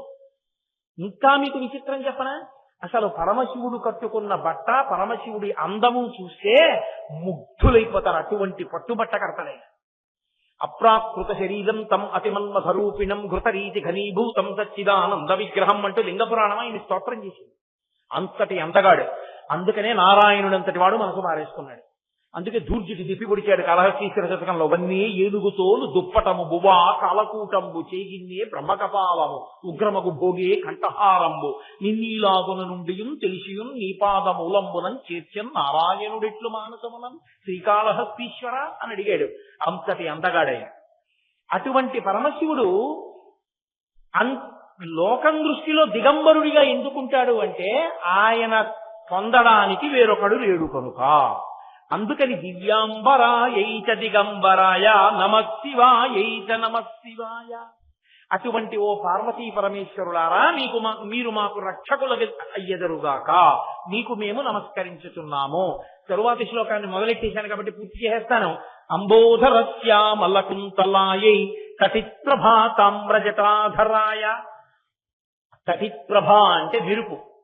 మెరుపు ఎలా ఉంటుందో అలా మెరుపులతో కూడినటువంటి రాగి జటలు ఏర్పడి ఉన్నవాడా అని అర్థం. అమ్మవారిది అంబోధరశ్యామల కుంతలాయై. అమ్మవారు నల్ల కలువలలా ఉంటుంది ఆవిడ జుత్తు. అయ్యవారి జుత్తు జటలు కట్టేసి ఎర్రగా ఉంటుంది. జటలు కట్టి ఎర్రగా ఉంటుంది అనడానికి రెండు కారణాలు. ఆయనకి అరుణ జటేశ్వరుడు అని ఒక పేరు. ఎందుకు జటలు కట్టి ఉంటుంది అంటే, అసలు శాస్త్రంలో నిజానికి పురుషుడి దగ్గర ఎన్నడూ ఉండకూడని వస్తువేది అంటే దువ్వెన. పురుషుడు ఎప్పుడూ దువ్వెన వాడవలసిన అవసరం ఉండకూడదు. ఎందుచేత అంటే శిఖ ఒక్కటే పెట్టుకుని ముండనం చేసేసుకుంటారు. కాబట్టి ఆయన పాపిడి తీసుకోవడం అవన్నీ ఉండవు. పాపిటి పాపట అన్న మాట ఎవరికి అన్వయం అవుతుంది అంటే ఆడదానికి ఒక్కదానికే అన్వయం అవుతుంది. శాస్త్రీయంగా మాట్లాడితే అంతే. పాపట తీస్తారు. ఆ పాపట కూడా స్త్రీ పాపట అనేకమైన శక్తులకు ఆలవాలము. సీమంతం చేశామండి, మా కోడలకి సీమంతం చేసి, సీమంతం కాదు దాని పేరు, సీమంతోన్నయనము. సీమ అంటే హద్దు. ఏదో తెలుగు సీమ, రాయల సీమ అంటారు. సీమ అంటే హద్దు, అక్కడతో అయిపోయింది. సీమ అంటే హద్దు, ఇక్కడ వరకే తీయాలి పాపట. ఇది దాటి తీయకూడదు. ఎందుకని అంటే ఇక్కడ ఒక కన్నం ఉంటుంది, ఇక్కడ ఒక ద్వారం ఉంటుంది. ఆ ద్వారాన్ని తట్టకూడదు. అది బ్రహ్మరంధ్రము అంటారు. నిజానికి అది ఒక రంధ్రము. మనకి నవరంధ్రములు అంటావు. 2 కళ్ళు, 2 ముక్కులు, 2 చెవులు, 6, నోరు 7, మలద్వారం 8, మూత్రద్వారము 9. నిజానికి ఏకాదశ రంధ్రములు 11 ఉంటాయి. ఒకటి పుట్టగానే మూసుకుంటుంది, ఒకటి వెళ్ళేటప్పుడు తీసుకుంటుంది. పుట్టగానే మూసుకునేది నాభీరంధ్రం. దానికి రంధ్రం లేకపోతే నాభి గొట్టంలోంచి ఎలా వెళ్ళింది అమ్మ కడుపులో ఉన్నప్పుడు? నాభి రంధ్రం. పుట్టేసిన తర్వాత నాభి కోసేస్తారు. హృదయ సంబంధం మిగిలిపోతుంది, నాభి సంబంధం తెగిపోతుంది. నాభి సంబంధం తెగిపోయి మూసుకుపోతుంది బొడ్డు కన్నం. ఇంకొక రంధ్రం శరీరంలోంచి జీవుడు వెళ్ళిపోయేటప్పుడు తెరుచుకోవాలి. ఆ తలుపు తెరుచుకోలేదు అంటే వాడు సరి అయినటువంటి సాధన చెయ్యలేదు, మళ్ళీ పుడతాడు అని గుర్తు. ఈ తలుపు తెరుచుకుని బయటికి వెళ్ళాలి. ఈ తలుపు తట్టకూడదు. అందుకే మాడు మీద కొట్టకండ్రా అంటారు పెద్దవాళ్ళు. ఇక్కడి నుంచి నిర్గతం అవుతాడు. శరీరోత్క్రమణం అవుతున్నప్పుడు ఎలా వెళ్ళిపోవాలి అసలు నిర్భయంగా అన్న దాని గురించి మళ్ళీ స్కాందంలో పెద్ద వర్ణన ఉంది. ఎలా కూర్చోవాలో, దక్షిణాభిముఖుడై ఎలా ఉండాలో, తులసి కోట దగ్గర ఎలా ఉండాలో, ఆ మందు ఎలా తినాలో, ఎలా విడిచిపెట్టాలో, ప్రాణాన్ని అవన్నీ చెప్పారు. కాబట్టి ఈ తలుపు తెరుచుకుని బయటికి ఎడతాడు. అందుకే మహాత్ములు వెళ్ళిపోయినప్పుడు ఇక్కడ చిట్లిపోతూ ఉంటుంది. వివేకానందాది మహాపురుషులకు ఇక్కడ చిట్లిపోయింది ప్రాణం ఉత్క్రమణమైనప్పుడు. అది చిట్లిపోకుండా పోయాడు అనుకోండి, ఏ రోమకూపంలోంచో వెళ్ళిపోయాడని గుర్తు, దొంగదారింట అంటే మళ్ళీ వస్తాడని గుర్తు. అభిమానంతో పోయాడు కాబట్టి బాగుండదులే అలా చెప్తే 10 మందికి అని ఏం చేస్తారంటే కపాల వేదనమైందని తప్పనిసప్పుడే బద్దలైపోతుంది ఈ తలుపు. అగ్నిహోత్రం మీద సంస్కారం చేస్తున్నప్పుడు అది పగిలిపోయిన తర్వాత కపాల వేదనం అయిపోయింది, మీరు ఇంటికి వెళ్ళిపోండి అంటారు. అప్పుడు స్నానం చేసి వెళ్ళిపోతారు రుద్రభూమిలోంచి. కాబట్టి ఇదొక రంధ్రము. ఈ రంధ్రమున వరకు ఉన్నది సీమ. అందుకని పాపటకి సీమ ఇది.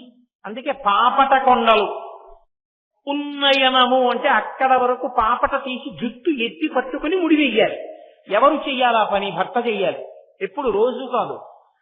భార్య గర్భిణి అయ్యుండి ఆ సీమంతోన్నయనము చేయవలసినటువంటి సమయం ఆసన్నమైతే ఆ రోజున గణపతి పూజ చేసి గణపతి హోమం చేసి భర్త గారు వచ్చి అడవి పంది ముళ్ళు చేత కానీ ఔదంబర వృక్షం యొక్క కొమ్మ చేత కానీ సమంత్రకంగా మంగళధ్వని మోగుతూ ఉండగా పాపట ఆ కొమ్మతో తీసి జుట్టును అటు ఇటు తిప్పి ఆ వెనక కొప్పు ఎత్తి కట్టి దాంట్లో పూలమాల పెడతాడు. అది సీమంతోన్నయనం అంటే. అప్పుడు సూడి ఇస్తాడు. మామగారు ఇవ్వాలి మొదట. ఏమనమ్మా, నీ కడుపున ఇంత కష్టపడి బిడ్డని కని నా వంశానికి అప్పచెప్తున్నావమ్మా, నా ఇంటి పేరుకి అప్పచెప్తున్నావు కాబట్టి నీకు కానుక ఇస్తున్నానని మామగారు ముందు ఇవ్వాలి. అది సీమంతోన్నయనం. 5 కేజీలు లడ్లట్రానా, 3 కేజీలు కాజాలట్రానా సీమంతోన్నయనం కాదు. శాస్త్రం ఎందుకు చెప్పిందో అది చెయ్యాలి. భర్త అలా పాపట తీసి కొప్పేస్తే, పువ్వులు పెడితే గర్భరక్ష, గర్భ విచ్ఛేదనము కాదు అని శాస్త్రవచనం. అందుకని సీమంతోన్నయనము అంటారు దాన్ని. సరే, ఇప్పుడు ఇంతకీ సీమంతంలోకి ఎందుకెళ్ళా, సీమంతోన్నయనంలోకి ఎందుకెళ్ళానంటే అమ్మవారి గురించి మాట్లాడుతూ ఒక మాట అంటారు. అమ్మా, నువ్వు అంబోధర శ్యామల కుంతలాయి శివుడు తటిప్రభాతామ్రజటాధరాయ. ఆయన పాపట తీసుకోడు కాబట్టి ఆయనకి ఇలా ఎర్రటి జటలు వేలాడుతున్నాయి. అవి ఎలా ఉన్నాయి? తటిప్రభా, ఆకాశంలో మెరిసిన మెరుపు ఎర్రగా ఎలా ఉంటుందో అలా మెరుస్తున్నాయి. ఎందుకు మెరుస్తున్నాయి అంటే ఆయన గంగ పట్టాడు, తడికి జటలు కట్టింది. 2, ఆయన ఎప్పుడు తనలో తాను ఆత్మారాముడై ఆనందిస్తుంటాడు. ఆ ఆనందమునందుండిపోయిన చేత పెరిగిపోయిన జుట్టు సంస్కారము లేక జటలు కట్టింది. అది ఆయన యొక్క జ్ఞానస్వరూపానికి గుర్తు. ఆ తటిప్రభాతామ్రజటాధరాయ అలా దర్శనం చేస్తే ఒక గొప్పతనం ఉంటుంది తెలుసండి. మీరు మానసికంగా ఒకసారి పరమశివుడి జటలు కానీ ఊహించి ప్రయాణానికి బయలుదేరారనుకోండి, కపర్ది కపర్ది కపర్ది అని. ప్రయాణంలో మీకు పుణ్యం లేకపోవడం వల్ల ప్రవేశించడానికి వీలు లేని పట్టణాలలోకి ప్రవేశించడానికి కావలసిన పుణ్యాన్ని ఉత్తర క్షణంలో మీ ఖాతాలో వేసి విఘ్నం లేకుండా వెళ్ళేటట్టు చేస్తారు. కాబట్టి మోక్షపురులు ఉంటాయి కొన్ని. అయోధ్య, మధుర, మాయా, కాశీ, కాంచి, అమంతిక, పురి, ద్వారవతి చైవ సప్తైతే మోక్షదాయక 7 మోక్షపురులు. అలాంటి వాటికి వెళ్ళిపోదామంటే వెళ్ళిపోలేము, ఈశ్వరానుగ్రహం ఉండాలి. అందుకని కపర్ది కపర్ది కపర్ది అని బయలుదేరుతారు. నేను కాకినాడ అయ్యప్ప స్వామి గుళ్ళో తీర్థయాత్రకు బయలుదేరితే ఈ మాటలు చెప్పుకుని బయలుదేరుతూ ఉంటాం కొన్ని. అమ్మా, మమ్మల్ని సర్వదా కాపాడు అని సర్వదా సర్వదేశేషు పాదుత్వాం భువనేశ్వరి మహామాయా జగద్ధాత్రి సచ్చిదానంద రూపిణి అని ప్రార్థన చేసి పెడుతుంటాం. కాబట్టి ఆయన తటిప్రభాతామ్రజటాధరాయ కాదు. 2వ అర్థం ఏంటంటే ఆయన ఇతరులకు ఉపకారము కొరకు ఎంతకైనా కిందకి దిగిపోతాడు. ఇలా నీ చెయ్యొచ్చా అని ఆలోచించడు. మీరు కోటేశ్వరరావు గారు ఉపన్యాసాలు చెప్పారు, అర్ధనారీశ్వర స్తోత్రం, చాలా సంతోషం కలిగిందండి మాకు. రేపు పొద్దున్న మీ మెళ్ళలో ఓ సన్నజాజి మాల వేద్దాం అనుకుంటున్నాం అన్నారు అనుకోండి, చాలా సంతోషం అండి, వేయండి అంటారు. లేదు కోటేశ్వరరావు గారు, మీకు ఈ స్తోత్రంలో ఒక పొరపాటు ఉంది, పరమశివుడి యొక్క మూర్తి నీలంగా ఉందండి, ఆయన అలా ఉండడు, నీలం రంగు నల్ల రంగు శ్రీ మహావిష్ణువుది, ఈ రంగు తెల్లగా ఉండాలి యథార్థానికి, తెల్లగా పరమశివుడు, ఎర్రగానో ఏదో అమ్మవారు ఉన్నటువంటి మూర్తిని మరింత వైదికంగా స్తోత్రంలో ఎలా చెప్పారో కర్పూర గౌరార్ధ శరీరకాయ అన్నట్టుగా మార్చి మీకు పటాన్ని బహూకరిస్తాం అన్నారు అనుకోండి, సంతోషం అండి అంటారు. కోటేశ్వరారు నాకు మీ ప్రసంగం నచ్చింది, ఇక్కడ నిచ్చెన వేసుకుని పైకి ఎక్కి మీ నెత్తి మీద 2 బిందెలు నీళ్లు పోస్తాం అన్నారు అనుకోండి. అసలు రేపు వస్తానా ఉపన్యాసానికి నేను? ఆయన ఏమన్నాడు? పరమశివుడు అయితే అన్నాడు, భగీరథుడు ఎప్పుడో వాళ్ళ వంశంలో వాళ్ళు బూడిదైపోయారు, పాతాళ లోకంలో పడిపోయి ఉన్నాయి బూడిద కుప్పలు, గంగ ప్రవహిస్తే తప్ప వాళ్ళకి ఉత్తమగతులు లేవు. అందుకని మళ్ళీ పరమశివుడు తప్ప పట్టగలిగిన వాడు లేడు. నాణ్యం పశ్యామి శూలినః అన్నాడు బ్రహ్మగారు, శివుడు తప్ప పట్టగలిగిన వాడు లేడు, కాబట్టి శివుడి గురించి తపస్సు చెయ్యన్నాడు. మళ్ళీ పాప మహానుభావుడు గోకర్ణానికి వెళ్ళి తపస్సు చేశాడు. శివా పట్టనడగలేదు, శివుడే అన్నాడు, ప్రీతస్తేహం నరశ్రేష్ఠ కరిష్యామి తమప్రియం శిరసాధరయిష్యామి శైలరాజసుకామహం, నేను పడతానయా గంగని అన్నాడు. అహంకరించింది గంగ, అయినా ఇలా నిలబడ్డాడు. అహంకరించిన గంగని కూడా తన జటాజూటంలో పైనుంచి వచ్చిన నీళ్లని అలా అంతకాలం ఎందుకు పట్టాడంటే భగీరథుడికి ఉపకారం చేయడం కోసం. లేకపోతే పైనుంచి పడితే భూమి పాడైపోతుందంటే మధ్యలో నేను వచ్చి ఆ నీళ్ళన్నీ పట్టుకున్నా నెత్తి మీద అతలబలయానాలి. ఒక్క భగీరథుడి కోసం, భగీరథుడి తపస్సు వల్ల, భగీరథుడి భక్తికి లొంగిపోయి తల మీద నీళ్లు పట్టినవాడు, లోకమంతా కళంకమున్నవాడని కోడై కూసిన చంద్రుణ్ణి నెత్తి మీద పెట్టుకున్నవాడు మహానుభావుడు పరమశివుడంటే వీడి కోసం నేను ఇంత దిగజారడమా అని చూడడం, భక్తితో ఉన్నవాడి కోసం ఎంతకైనా కిందకు వచ్చేస్తాడు. అది చెప్పడం సటిప్రభాతామ్రజటాధరాయ నిరీశ్వరాయై నిఖిలేశ్వరాయ.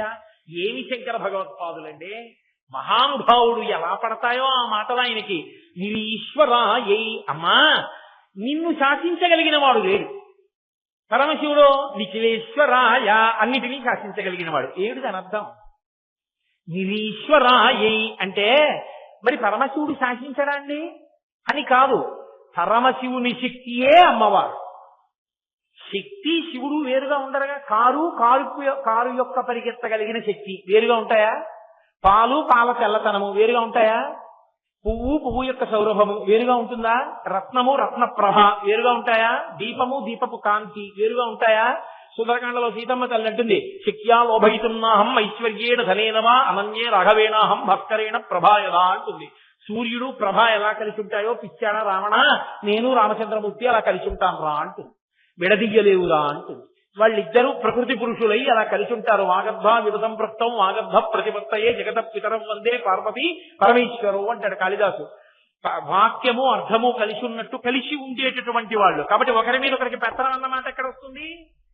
నా శక్తి నేను చెప్పినట్టు వింటుంది, నా శక్తి నాకు ఉపయోగపడుతుంటుంది. శక్తి తాను ఒకరికొకరు ఆశ్రయించి ఉంటారు, వాళ్ళ మధ్య భేదమేం ఉండదు.